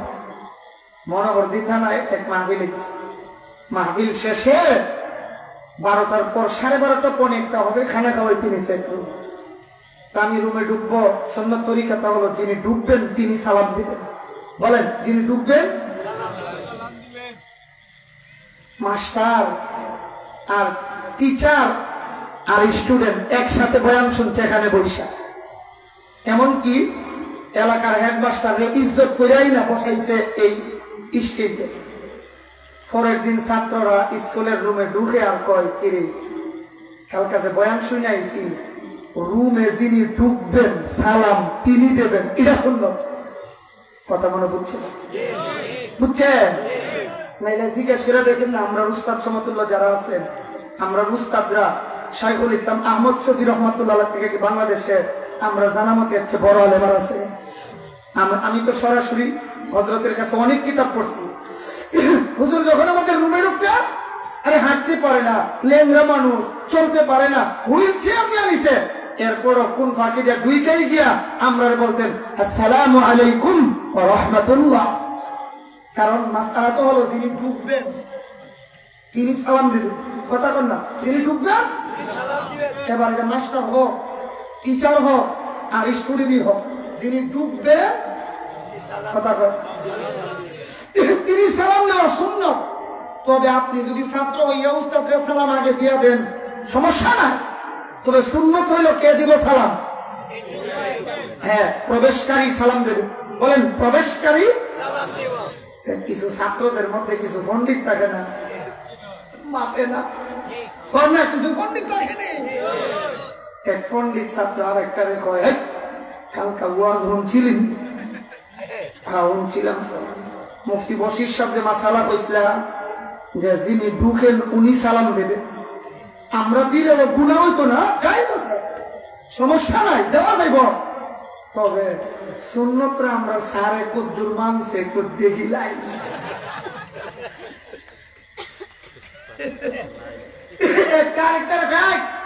আজকা সার ঢুকলে দিতাম না, চুপচাপ থাকবো। আমরা টিচারে হাদিস মানছিনি, একটু দেখিলেন মনে পরীক্ষা করে সব দিন। আচ্ছা ঠিক আছে। তো সারে গিয়া অন্যান্য দিনের মতন ঢুকছেন। অন্যান্য দিন ঢুকলেই তো ছাত্ররা দ্বারা সুন্দর করে স্যার আসসালামু আলাইকুম দেয়নি। আমি নিষেধ করছি দিতে, আবার কই না হুজুরে সালাম বন্ধ করে দিয়ে গেছে। আমি নিষেধ করছিলাম, মাসআলাটা বুঝাবার জন্য বলছি। অন্য দিনের মতন আজকে আর সালাম দেও না, খারাপ না। ঘটনা কি? মাস্টার সাহেব ঢুকতে ওই টেবিলের উপরে বা আলমারির উপর থেকে গিয়া একবারে বেদ আনছে কইলা আইনা প্রথম একটা ত্রাস সৃষ্টি করে লয়। ঢাকাইতে যেমন ত্রাস সৃষ্টি করে গেলে সে গাড়ির গ্লাস ভাঙ্গে আগে ড্রাইভারের বাড়ি মারু লাগে, সারও গিয়া টেবিল সালাম দিবে না। আচ্ছা, আবার কোন নবীর হাদিস মতে এখানে ছাত্র বিয়াদব না উস্তাদ বিয়াদব? আবার কোন সুন্দর তরিকা ছিল, স্যার আপনি ঢুকবেন সালাম আপনি দেবেন। ফাঁকে একটা মাসআলা বললাম, আমি নরসিংদী মনোহরদি খানা খাবার জন্য রুমে নিয়ে গেছে, ঢুকবো তো সুন্নত হইল আমি সালাম দেওয়া। তো আমি ঢুকবার সময় করে দূরে আসসালামু আলাইকুম ওয়া রাহমাতুল্লাহ। দুই তিন যুবক সোফা সেটে চেয়ারে বসা সুন্দর করে আমার সালামের জবাব দিলেন এবং দাঁড়িয়ে গেলেন। দাঁড়াইছে পরে বসেন বসেন, আমার কই না হুজুর হুজুর আপনি বসেন, আমি কই না হযরত হযরত আপনারা বসেন আপনারা বসেন। আমারে কই হুজুর আর আমি কই কথা কর না। আমি হযরত বলার পরে এরা কয় হুজুর আপনি কি আমরা আলিম মনে করছেন?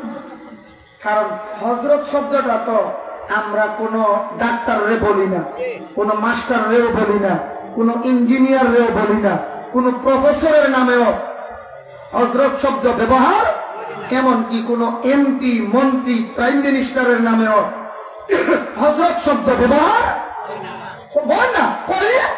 এটা একমাত্র ওয়ারাসাতুল আম্বিয়া আলিম যারা, আমরা এই স্বতন্ত্র সর্বোচ্চ সম্মান সূচক শব্দটা আলিমদের নামের সাথেই আমরা ব্যবহার করে থাকি। কথা কোন ঠিক কিনা? এই জন্য আমি সবসময় দোয়া করি, আল্লাহ আমরা যারা আলিমদেরকে মহব্বত কইরা একটা স্বতন্ত্র সর্বোচ্চ সম্মান সূচক শব্দ ব্যবহার করে তাদেরকে মহব্বত কইরা, আল্লাহ তোমার কাছে চাই মহব্বতের দাবিতে আলিমদের সাথে আমরা হাসর করে দিও। আমিন কোন আমিন কোন। আমাকে হুজুর আপনি যে আমরা হযরত বললেন আমাদেরকে কি আলিম মনে করছেন? আমি বললাম হ্যাঁ নিশ্চয়। আসলে আমরা আলিম না। আমি আশ্চর্য হয়ে গেলাম, হুজুর আমরা ঢাকা ভার্সিটির ছাত্র। সুবহানাল্লাহ, সবাই বলবেন না? আমি আশ্চর্য হয়ে বললাম আমরা যুবক,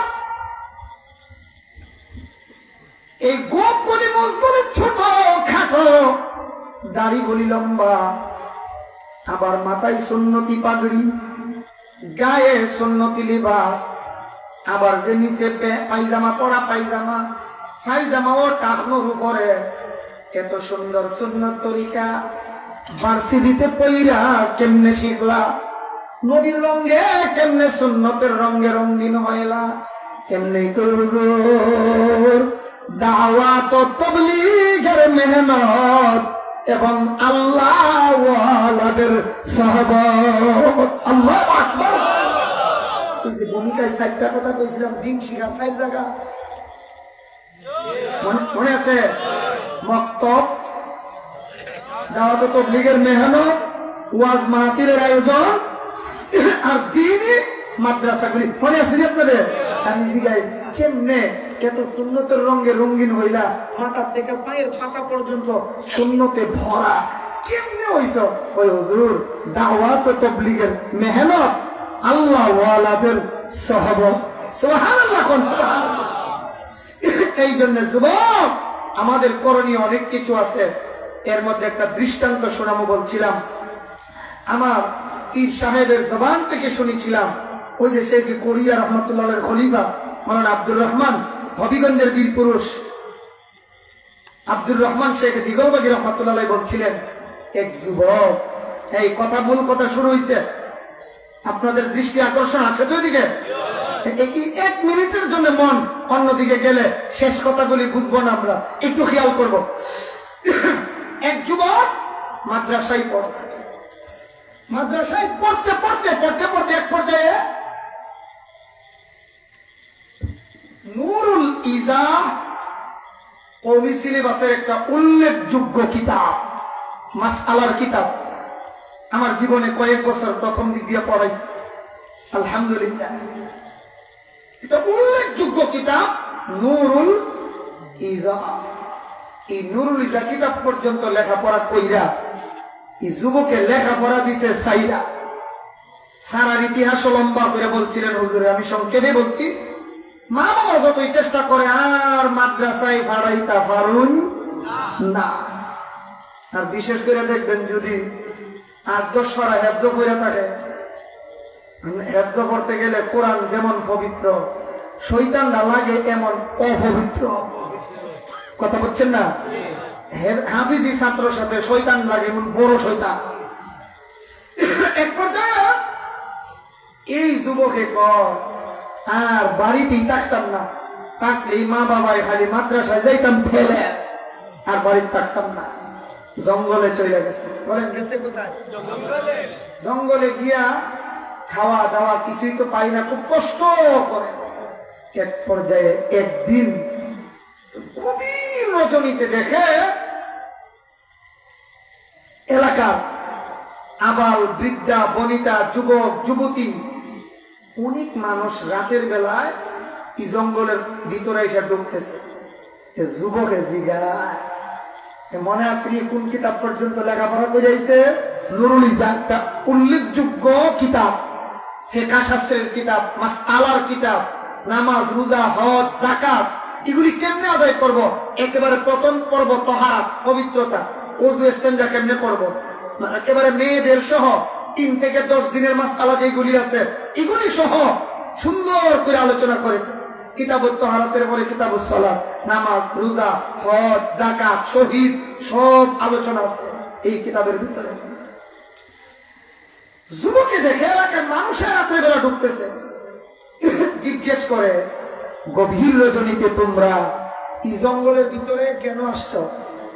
এলাকার মানুষের কি জবাব দেয় শুনে, যুবক তুমি কি আদৌ ঘুমিয়ে রয়েছ তুমি কি জানো না এই জঙ্গলের ভিতরে আমরা পীর বাবা আছে, পীর সাহেব বছরে একদিন রাতের বেলা আত্মপ্রকাশ করে, আর সারা বছর টাইমের সাথে আমরা দেখা সাক্ষাৎ হয় না।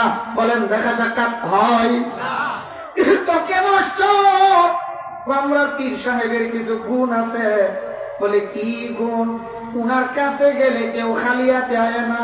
বলে বাবা তোমার দরবার হতে কেউ ফিরে না খালি হাতে।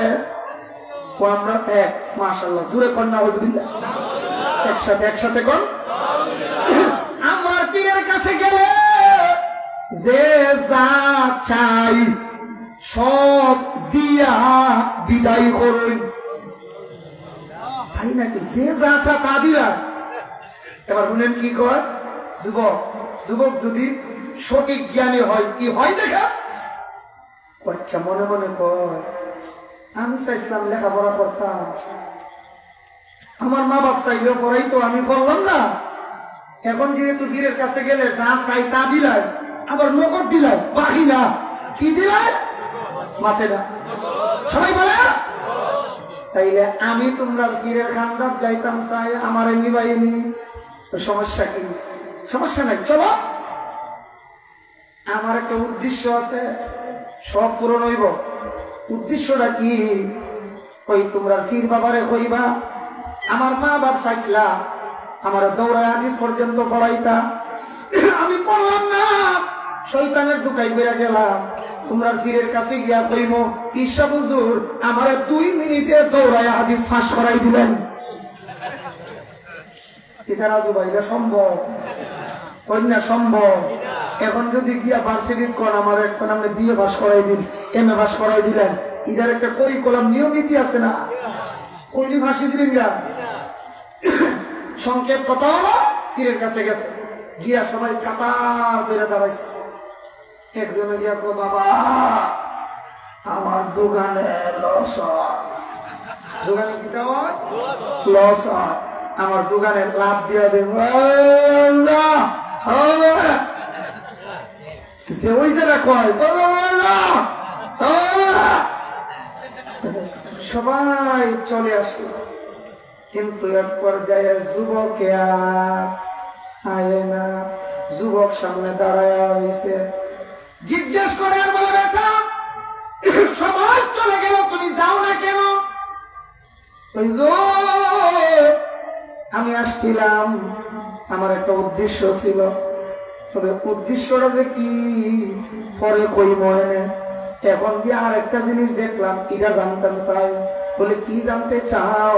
পীর সাহেব হুজুর আপনার কাছে আইসা দেখলাম, খেয়াল করতেছেন তো, আপনার কাছে আইসা দেখলাম আপনার চোখ দুইটা। কোন চোখ? কইরা একটা চোখের মধ্যে লাল কষ্টিক লাগাইয়া বন্ধ কইরা রাখছেন, একটা খোলা আর একটা বলে না বন্ধ আছে, চোখ আছে, একটা খোলা আর একটা কষ্টিক দিয়া। এটা কেন জানতাম চাই। আর একটা হইলো দেখলাম আপনার নাকের ভিতরে সুতলি চিনি, আপনারা সুতলি বা সুতা নাকের ভিতরে রশি বা সুতলি ঢুকাই রাখছেন, এটার কারণ কি একটু জানতাম চাই। এমনি বলে বেটা এইগুলি মারিফতি কথা তুমি বুঝবা না। এমনি যুবকটা কই হুজুর আপনি জানেননি মারিফতের যত বড় কিতাব আছে এর মধ্যে একটা বড় কিতাব নুরুল ইসা, এই কিতাব পর্যন্ত আমি পড়ছি। চুষামায় আজ পে ইলমে বায়াত গুদা কে বে ইলমে নাতাওয়া খুদারা সেনা। এটার মেইন কথা হইল আল্লামা শেখ সাদি রহমাতুল্লাহ আলাইহি বলছেন এলেম সারা আল্লাহর মারিফত অর্জন হয়। আমার যুবক দেখতে শুন, আলহামদুলিল্লাহ আমার কাছে কিতাবের এলেম আছে। আল্লাহু আকবার জোরে কও। আমি অনেকগুলি কিতাব পড়ছি, আমার কাছে এলেম আছে। আপনি বলেন না নাকে দিয়া সুতা ঢোকানো, আবার আপনার কাছে দুর্গন্ধ লাগে। এই 3 প্রশ্নের জবাব চাই। একটা হইলো চোখ কেন বন্ধ, 2 নম্বর হইলো নাকে কেন সুতা, 3 নম্বর হইল আপনার কাছে যাইছি ভাড়ার বন্ধ করে, ভাড়ার বন্ধ, ভাড়া কি বেসুলা বন্ধ দে, কি বন্ধ কেন করে একটু জানতাম চাই। এমনি কয় বেটা এটা মারি প্রতিবাদ ও কলটা করে বুঝতাই না, ও না বুঝান লাগবে বিশ্বাস না বুঝাইলে সারতাম। এই বেড়া মন শক্ত হয়ে গেছে গা। এমনি কই বাবা রে শোনো, শখ একটা কেন বন্ধ করছি জানো নি? বলে না, পুরানো আছে, কিতাব আছে, অপচয় করা যাবে না, অপচয়কারীরা শয়তানের ইন্নাল মুবাজ্জিরিনা কানু ইখওয়ানাশ শায়াতিন, নিশ্চয়ই অপচয়কারীরা শয়তানের ভাই। আসলে তো আছে কোরআনের আয়াত তো এটা, আরে কোন সবাই আছে না? অপচয়কারীরা শয়তানের ভাই। ও অপচয় কারে কয়? যেখানে 1 টাকা খরচ করলে চলে, ওইখানে 2 টাকা খরচ করা, এর নাম অপচয়। এই জন্য শখ আমার একটা হইলেই চলে, 2টা কেন ব্যবহার করতাম? এইটা শুই নাই কই হুজুর, ইটা তো মারিফত নয়, ইটা তো মরবার পথ। কথা জুড়ে পণ্ডিত এমনি বলে বেটা কেমনে ওই নামাজ পড়ি ওই ভরি তো ফরকার না ভর কইলেছি তো ভরি, নামাজ তো ভরি, ভরলে ওযু করেননি, বলে ওযু করি। ওযু করলে কইছে ওযু কি ফরজ কিতনি হ্যায়? ওযুর ফরজ কয়টা? যেমনে যেমনে কই লাইছে ওযুর ফরজ 4টা। 4টার মধ্যে একটা ফরজ হইল এই কপালের চুলের গুড়া হইতে তুতির নিচ পর্যন্ত, 1 কানের লুটি হইতে অপর কানের লুটি পর্যন্ত সমস্ত মুখমণ্ডল দৌত করা। তাইলে হুজুর আমি তো নুরুল ইজা কিতাবে পড়েছি, এবং রাহে নাজাত একেবারে ছোট কালের ফিকহার কিতাব রাহে নাজাতে পড়েছি। अगर एक बाल बराबर जगह भी सुक्की रह जाए वजू ना होगी, एक पशम परिमाण जायगा यदि शुकना থেকে যায় ওযু হবে না, ওযু না হলে নামাজ হবে না। হুজুর আপনি যে কষ্টিক লাগাইছেন এর ভিতরে পানি, বুঝছেন না কথা? এমনি কো বাবা রে, আমি তো ইটা খেয়াল করছি না হুজুর, ইটা খেয়াল করবার নাম মারিফত, ইটা খেয়াল না করলে মরবার পথ। কথা কোন ঠিক কিনা? শেষ পর্যন্ত কই বেটা শুনো, আজকের থেকে তুমি আমার পীর, আমি তোমার মুরিদ। আল্লাহু আকবার। তুমি তোমার দায়িত্ব যদি পালন করো, সমাজে বন্ড বাটপার সিটার জড়াসা বড়াসা কুড়াইলাসা কুত্তাসা জড়াসা কেউ থাকতে পারবে না। এমনকি 42 সালের কন্ট্রাক্টরি যারা নিয়েছিল ওই জালিমরাও থাকতে পারে না। এই জন্য যুবক তুমি প্রস্তুতি গ্রহণ করো, তোমার করণীয় আছে। লজ্জা তো থাকা দরকার ছিল। কোচোকে তো আমরা এলাকাতে করে ফাঁসি লাগিয়ে গিয়া মর 2-4টা না বালেক মাসুম বাচ্চা, এমন কয়েকটা বাচ্চার কাছে যারা হার মানায়, নিঃসন্দেহে জালিম সম্প্রদায় ছাড়া কেউ হতে পারে না। কথা বলেন ঠিক কিনা? আমাদের করণীয় আছে, বলেন আমাদের করণীয় আছে। এই জন্য আল্লাহর নবী কয় 5টা জিনিসের কদর করো। আর লম্বা হবে না, শুধু নামগুলি বলবো। ওই জিনিসের কদর করো। 1 নম্বর শাবাবাকা কামালা হারামে, যৌবনকাল কদর করো, বৃদ্ধকাল আসার আগে। আলহামদুলিল্লাহ, এই তো গত বছর যখন আসছিলাম যে রূপরেখা দেখছিলাম, আলহামদুলিল্লাহ আজকে তো আইসা আরো পরিবর্তন পাইছি। এই প্যান্ডেল মাইক এর টাকা লিয়াকত ভাই না, লিয়াকত ভাই আমেরিকা থাকেন, আলহামদুলিল্লাহ মহব্বতের মানুষ। তিনি দোয়াও চাইছেন আপনাদের কাছে। এই প্যান্ডেল এই পর্যন্ত এগুলি দিতেছেন। ইনশাল্লাহ আমার বিশ্বাস যতদিন বেঁচে থাকেন ততদিন দিয়ে যাবেন। আর আমি আপনাদের মাধ্যমে লিয়াকত ভাইয়ের কাছে খবর পৌঁছাতে চাই।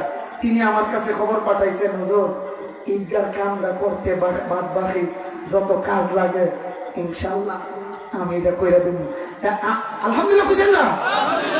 আমিও আপনার কাছে আপনাদের মাধ্যমে মেসেজ পৌঁছাতে চাই, বলবেন হুজুরে খাস করে আপনার জন্য দোয়া করেছেন। আর হুজুর কই গেছেন আগামী বছর যেমন ফাঁকার উপরে বইয়া ওয়াজ করতে পারেন, আমরা যেমন আগামী বছরের রূপরেখা পরিবর্তন দেখি। চাইনি আমরা সবাই? আরে ভাই সবাই বলেন চাইনি? উনার খানদানের যত মানুষ অন্ধকার কবরে চলে গেছেন, আল্লাহ জিন্দা মুর্দা সবাইকে মাফ করে দেন। আমাদের এই এলাকার যারা প্রবাসে আছেন, লিয়াকত ভাই সহ আরো যারা আছেন, আল্লাহ সকলের কামাই রোজগারে বরকত দান করেন। সবাই বলি আমিন। আগামী বছর যেন আইসা আরো পরিবর্তন পায়। আলহামদুলিল্লাহ মসজিদও দিন দিন উন্নতির দিকে যাচ্ছে। এইটাই যুবকদের প্রচেষ্টা আল্লাহ তাআলার কাছে কবল হয় খুব তাড়াতাড়ি। আলহামদুলিল্লাহ বলেন। আল্লাহ নবী কই শাবাবাকা কাবালা হারামি ও সিহহাতাকা কাবালা সাকামি। অসুস্থ হওয়ার আগে আগে সুস্থ সময়টাকে গনিমত মনে করো, সুবর্ণ সুযোগ আর লাকি চান্স মনে করো। কারণ অসুস্থ হয়ে গেলে ইচ্ছে করলেও এমন কাজ করা যায় না যেটা সুস্থ অবস্থায় করা যায়। এই অসুস্থ হয়ে গেছি, বিছনায় পড়ে গেছি, হাসপাতালের বেডে শুয়ে গেছি, ইচ্ছা করলেই জামাতে নামাজ পড়তে পারবো না। এই জন্য নবী কয় সিহহাতাকা কাবালা সাকামি ও গিনাকা কাবালা ফাকরিক। নবী কয় দেখো তোমার হাতে সম্পদ আছে, সম্পদ হাত ছাড়া হওয়ার আগে আগে আল্লাহর পথে দান কইরা কাজে লাগায়া যাও। যত কিছু রাইখা যাচ্ছ, তোমার সন্তান অবৈধ পথে খরচ করবে এমন সন্তান নাই, তোমার জন্য কিছুই করবে না। এই জন্য তোমার সম্পদ দিয়া এরা হারাম কাজ করবো এগুলি যেন না পারে। তোমার সম্পদ তোমার জন্য কাজে লাগায়া যাও। ও ফারাগাকা কাবালা শুগুলিক। অবসর সময়টাকে কাজে লাগাও, ব্যস্ত হওয়ার আগে আগে। ব্যস্ততা আইসা করলে আর অবসর খুঁজে পাইবা। মাথায় কি অবসর? মাথায় সাদা টুপি, গায়ে সাদা পাঞ্জাবি, গায়ে সাদা রুমাল, আবার দাড়ি সাদা, আসরের নামাজ পড়া টুপি মাথা তোল, ও শাসলো বয়া বয়া চা খা আর মিসেস জরিনার গান শুনে না এমন বুঝা কথা কর। ছোট্ট নাতি গিয়া কয় দাদা এখানে বৈশা কি করো? খুব সময় কাটাই। কি কারা? অবসর কোম্পানির ম্যানেজার সময় কাটাইবার কিচ্ছু আর ভাই না। শাস্ত্র গিয়া উলঙ্গ বেড়ির নাচন দেখা সময় কাটা। আল্লাহর নবী কয় উম্মত ফারাগাতা কাবালা শুগুলিক। ব্যস্ত হওয়ার আগে আগে অবসর সময়টাকে কাজে লাগাও। ও হায়াতাকা কাবালা মৌতিক। মরণ আসার আগে আগে তোমার জীবনটাকে কাজে লাগাও। নাইলে জীবন চলে গেলে, মরণ এসে গেলে তখন আর আজরাইল থেকে বলে 5টা মিনিট সময় দাও, আমি ইসলামপুর মসজিদে এবং ঈদগাতে কিছু একটু দিয়া যায়, আজরাইল আমার 5 মিনিট সময় দাও। আজরাইল মনে করবো ঠিক আছে, ওর দিন যখন পারছেন না, এতদিন পারেন নাই, এখন আমি 5 মিনিট কেনে 50 মিনিট সময় দিলাম। বালাকামের কথা যখন কইছেন 50 মিনিটই দিলাম, দিব 50 সেকেন্ড, আবার কোন 50 সেকেন্ড? জি না, 1 মিনিট সময় আর দেওয়া হবে না। मौत को मत दूर समझो, मौत है हरदम करीबे, तुमको मोहलत ना देगी लबहलाने ऐ गरीब। মৃত্যুকে দূরে মনে করিও না। যখন আজরাইল এসে যাবে, 2টা ঠোঁট নাড়াইবার সুযোগ পর্যন্ত দেওয়া হবে না। এই জন্য আমার আপনার যুবক ভাইয়েরা একটা গুরুত্বপূর্ণ আলোচ্য বিষয় আমাদেরকে দিয়েছিলেন যে যুবকদের করণীয় কি। আমরা সর্বশেষ একটা কথা মনে রাখবো, যুবকদের করণীয় শুনলাম। যুবকদেরকে তো আমাদের সমাজ তো ভালো না, সব যুবক তো ভালো না, এদেরকেও তো আমরা গড়িয়া তুলতে হবে। সবাই তো বললেন না? যুবকরে গড়িয়া তোলার জন্য আমাদের সকলের সম্মিলিত কিছু করণীয় আছে। এর মধ্যে 1 নম্বর করণীয়, ছোট বাচ্চাদেরকে মসজিদে যাওয়ার প্রতি উদ্বুদ্ধ করা। আবার কোন ছোট বাচ্চাদেরকে মসজিদে যাওয়ার প্রতি উদ্বুদ্ধ করা।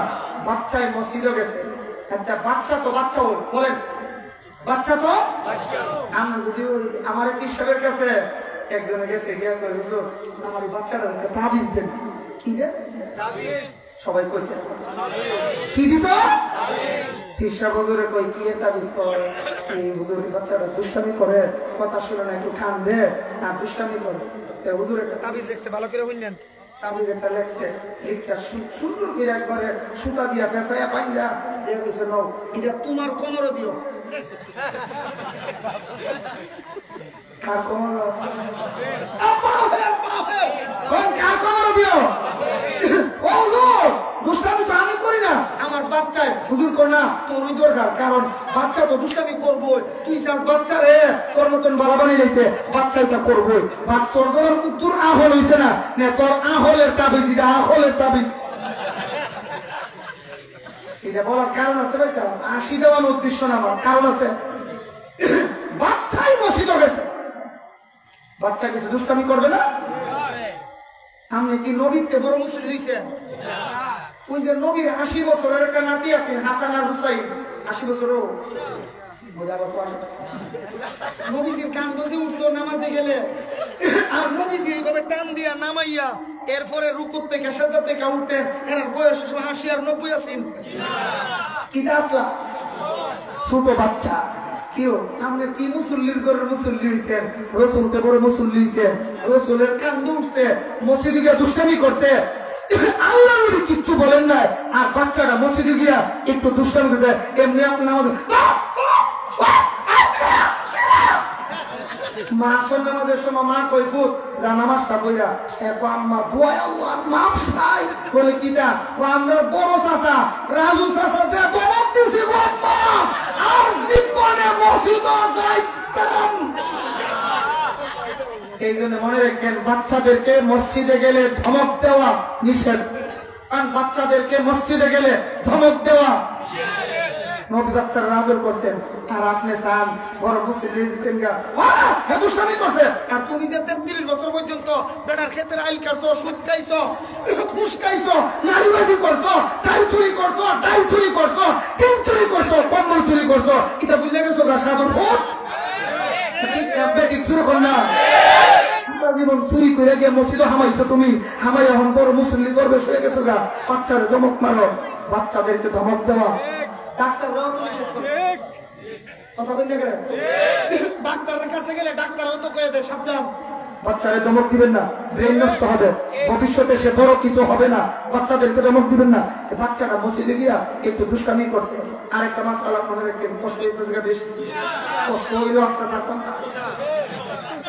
না, আর বেশি পেতাম না। একটা মাসআলা কষ্ট হইল আমার, বাচ্চারা মসজিদে যাবে এটা ঠিক আছে, তবে বাচ্চা দুই প্রকার। বলেন বাচ্চা সবাই কয় না, বাচ্চা একদল বাচ্চায় অজু গোসল বুঝে, বাথরুম বুঝে, টয়লেট কোনটা বুঝে, আরেক দলে বুঝে না। একদলে বুঝে উজু করুন কেমনে, গোসল কারে ক, বাথরুম কোনটা, মসজিদ কোনটা বুঝে, এ যে কোনো জায়গায় কচরা পায়খানা করবে না। আরেক দলে বুঝে না, এই মসজিদও গিয়ে ওই মনে করি বাথরুম কেমন আছে নি, এইটা সহজ কথা বুঝে নেবেন। ওযু গোসল প্রস্রাব পায়খানা যারা বুঝে না, এরারে মসজিদে নেওয়া যাবে না। এখন বুঝছেন নি, যারা ওযু গোসল প্রস্রাব পায়খানা টয়লেট কোনটা আর মসজিদ কোনটা বুঝে না, এরারে মসজিদে নেওয়া মাশাআল্লাহ বুঝাইতে পারছি নি। আর যারা ওযু গোসল বুঝে, এরারে মসজিদে নেব, কথা বুঝছেন নি। এই বাচ্চা মসজিদে গেলে পায়খানা করবে না, প্রস্রাব করবে না, এরপরেও যদি বিপদে পড়ে কইরালা, বুখারী শরীফের হাদিসে আছে, গ্রাম্য ব্যক্তি বড় ব্যক্তি মসজিদের ভিতরে গিয়া প্রস্রাব কইরা দিছে, আসেনি? আপনারা না জানলো আলেমরা তো জানেন। বুখারী শরীফের হাদিসে আসছে, এক গ্রাম্য লোক মসজিদ নববীতে গিয়া একবারে সুন্দর করে প্রস্রাব করা শুরু করছে। সাহাবায়ে কেরাম বলতেন, নবী না বেড়ারে পেশাব করতে দেও না, বেড়ার কত কষ্ট হইতেছে। পেশাব করে লোক প্রস্রাব করছে, করার পরে আল্লাহ নবী কয়, এই বেড়া বিপদে করে প্রস্রাব করছে, গ্রাম্য মানুষ বুঝে না, জানে না, এখন যারা সেট ছিল পরিষ্কার তোমরা করো। আল্লাহ নবীজি যা কইছে তাই পরিষ্কার করছেন। নবীজি প্রস্রাব করতে দিচ্ছেন, বাধা দেন নাই। আমরা সমাজে যারা অনেক সময় কয়, আমরা গালি দিয়ে ওহাবিরা মসজিদে যে থাকে যদি ঘুমন্ত অবস্থায় ফোনটা হয়ে যায়। আচ্ছা আমরা কোন ভূমিকাতে হাদিস কইছিলাম, কই ব্যক্তির জানে কলম উঠানো হয়েছে মনে আছে আপনাদের? এক নম্বর রসুল কই ঘুমন্ত ব্যক্তির গুণা নাই। সানমিয়ার ফুট তোমার কেডা অধিকার দিল ঘুমন্ত ব্যক্তির উপর আক্রমণ করতা? কথা বল না, ঘুমন্ত ব্যক্তির কোন গুণা আছে? ঘুমন্ত অবস্থায় যদি ঘুমের অ্যাক্সিডেন্ট গোসল ফরজ হওয়ার অ্যাক্সিডেন্ট হইয়া যায় তার কোন গুণা আছে? এরপরও যদি মসজিদ বইরা জায়গা এরা কই কি হইব? যদি বইরা জায়গা বুখারী হাদিসে তাকাও যে কথা কই হ্যাঁ দুইব, তোমরা দুইব, আমরা বড়াইবো, তোমরা দুইব। হাদিস না, এটা তো হাদিস। বড়াইছে এক দলে, পরিষ্কার করছে আর এক দলে। আচ্ছা তাহলে বাচ্চা কোন বাচ্চা মসজিদে নিতে পারবো আর কারে নিতে পারতাম না, বুঝছেন তো? এবার যারা মসজিদে যাবে দাঁড়াবে কোথায়? শেষ কথা, দাঁড়াবে কোথায়? আমরা জানি ছোট বাচ্চারা দাঁড়াইব একেবারে হকলের পিছনে, ভুল মাসালা। ছোট বাচ্চা যদি সবার পেছনে দাঁড়ায় আপনারা বুঝা করেন দুষ্টামি ছাড়বো না পারবো? কারণ 6 জন একসাথে হইব, এটা রুকুর থেকে উঠতেও যেটা একটু লম্বা, এটা পরে দাঁড়া উঠে ফিরের মধ্যে মারে, আর শেষ জাত গেলে তো আরো কতটা করে উঠি, সব বাচ্চারা একসাথে দিলে দুষ্টামি ছাড়ে না পারে? এই জন্য মাসআলা হইল বাচ্চারা দাঁড়াবে মুরব্বীদের ফাঁকে ফাঁকে। বলেন বাচ্চারা দাঁড়াবে মুরব্বীদের ফাঁকে ফাঁকে, দাঁড়াইলে তুলনামূলক দুষ্টামি কম হবে। কথা বলেন, তুলনামূলক দুষ্টামি। এরপরেও যদি বাচ্চা আপনার কাতারের সামনে দিয়ে দৌড় মারছে, আপনিও তো নবীতে বড় মুসল্লি হইতেন দেন কেন? ছোট বাচ্চার কোন গুণা আছে? ওই যে আগের হাদিস, ছোট বাচ্চার গুণা আছে? তেরে এত গুণা নাই। আপনি যেন আমাদের সালাম ফিরাইয়া ও একটা দমক করে আরো যে 5 জনে ওই নামাজ পাইছেন না 2 রাকাত এরা যে পড়তেছে, এরা নামাজের যে ডিস্টার্ব করছেন, কি গুনাহ হইছে? কবিরা। কোন কি গুনাহ হইছে? আর বাচ্চা যে দূর মারছেন সগীরা গুনাহ হইছে না? কথা যখন বুঝই না, বাচ্চা যে দূর দিছিল তার সগীরা গুনাহ হইছে না। আমরা বড় বেড়াই সেটটা গিয়া কি গুনাহ করলে? এই জন্য সাবধান, আমরা এই দিকগুলি খেয়াল রাখবো। আমি শেষ দিকে আপনাদের কাছে অনুরোধ করব, দুয়ার আগে দিয়ে আপনারা মসজিদের জন্য অনেক দান করেছেন, আরো করবেন ইনশাআল্লাহ। আমি অন্তত আপনাদের কাছে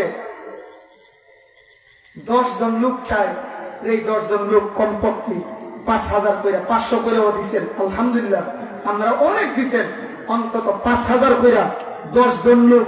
এরপরে যেন 5-7 মিনিটে হয়ে যায়, এরপরে ইনশাআল্লাহ আমি সবাই নিয়ে আমরা একসাথে দোয়া করব। দোয়ার পরে আমরা যার যার বাড়ি ফিরবো ইনশাআল্লাহ।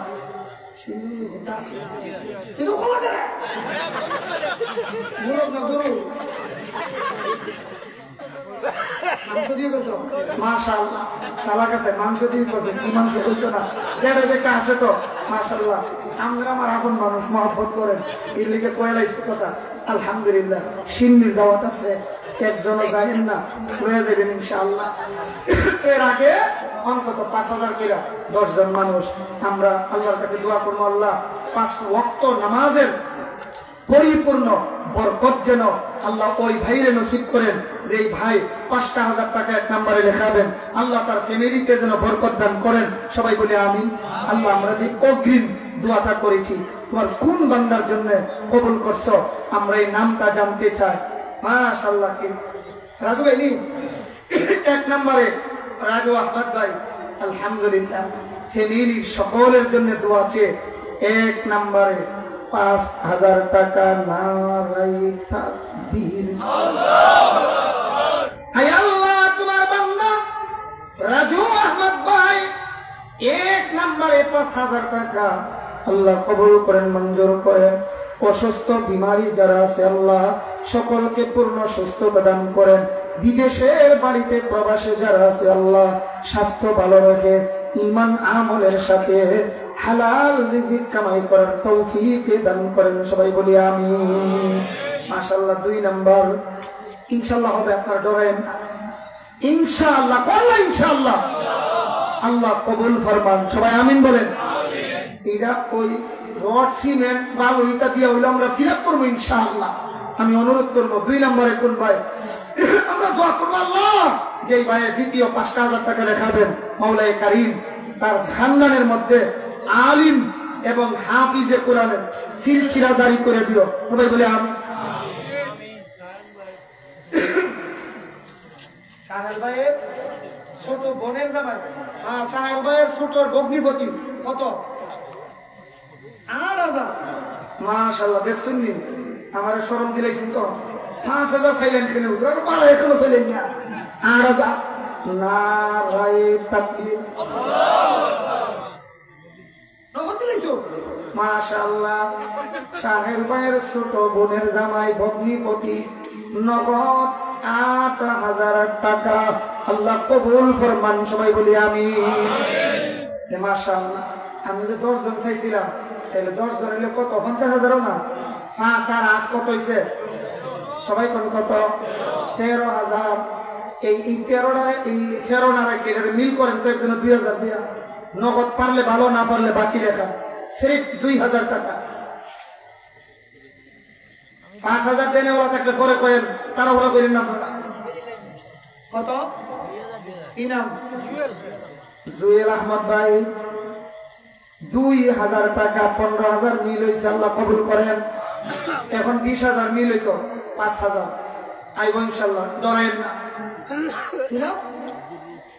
আব্দুর রউফ ভাই লিয়াকত ভাই দামান নি, মাশাআল্লাহ লিয়াকত ভাইয়ের দামান 5,000 টাকা, জনাব আব্দুর রউফ সাহেব 5,000, আল্লাহ কবুল করেন, সবাই বলি আমিন।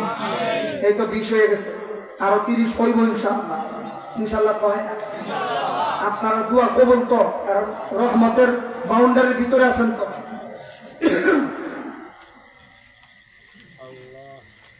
20 হয়েছে মানে 20 আর 6 জনে লেখাইলে 5 6 30। এমনও যদি তাকে 5 ব্যাগ সিমেন্ট, 10 ব্যাগ সিমেন্ট বা 50 ব্যাগ সিমেন্ট, 20 ব্যাগ সিমেন্ট এমন থাকলেও বলেন, কাজে আপনারা সরাসরি মাল দিয়ে দিবেন। সিমেন্ট দেওয়া আছে সাহেল ভাইয়ের বাতিজা নয়ন আহমদ 5,000 টাকা, নারায়ে তাকবীর। আল্লাহ তোমার বান্দা নয়ন আহমদ 5,000 টাকা, 25,000 হয়ে গেছে, আল্লাহ কবুল ফরমান, সবাই বলে আমিন। মাশাআল্লাহ 50 বস্তা,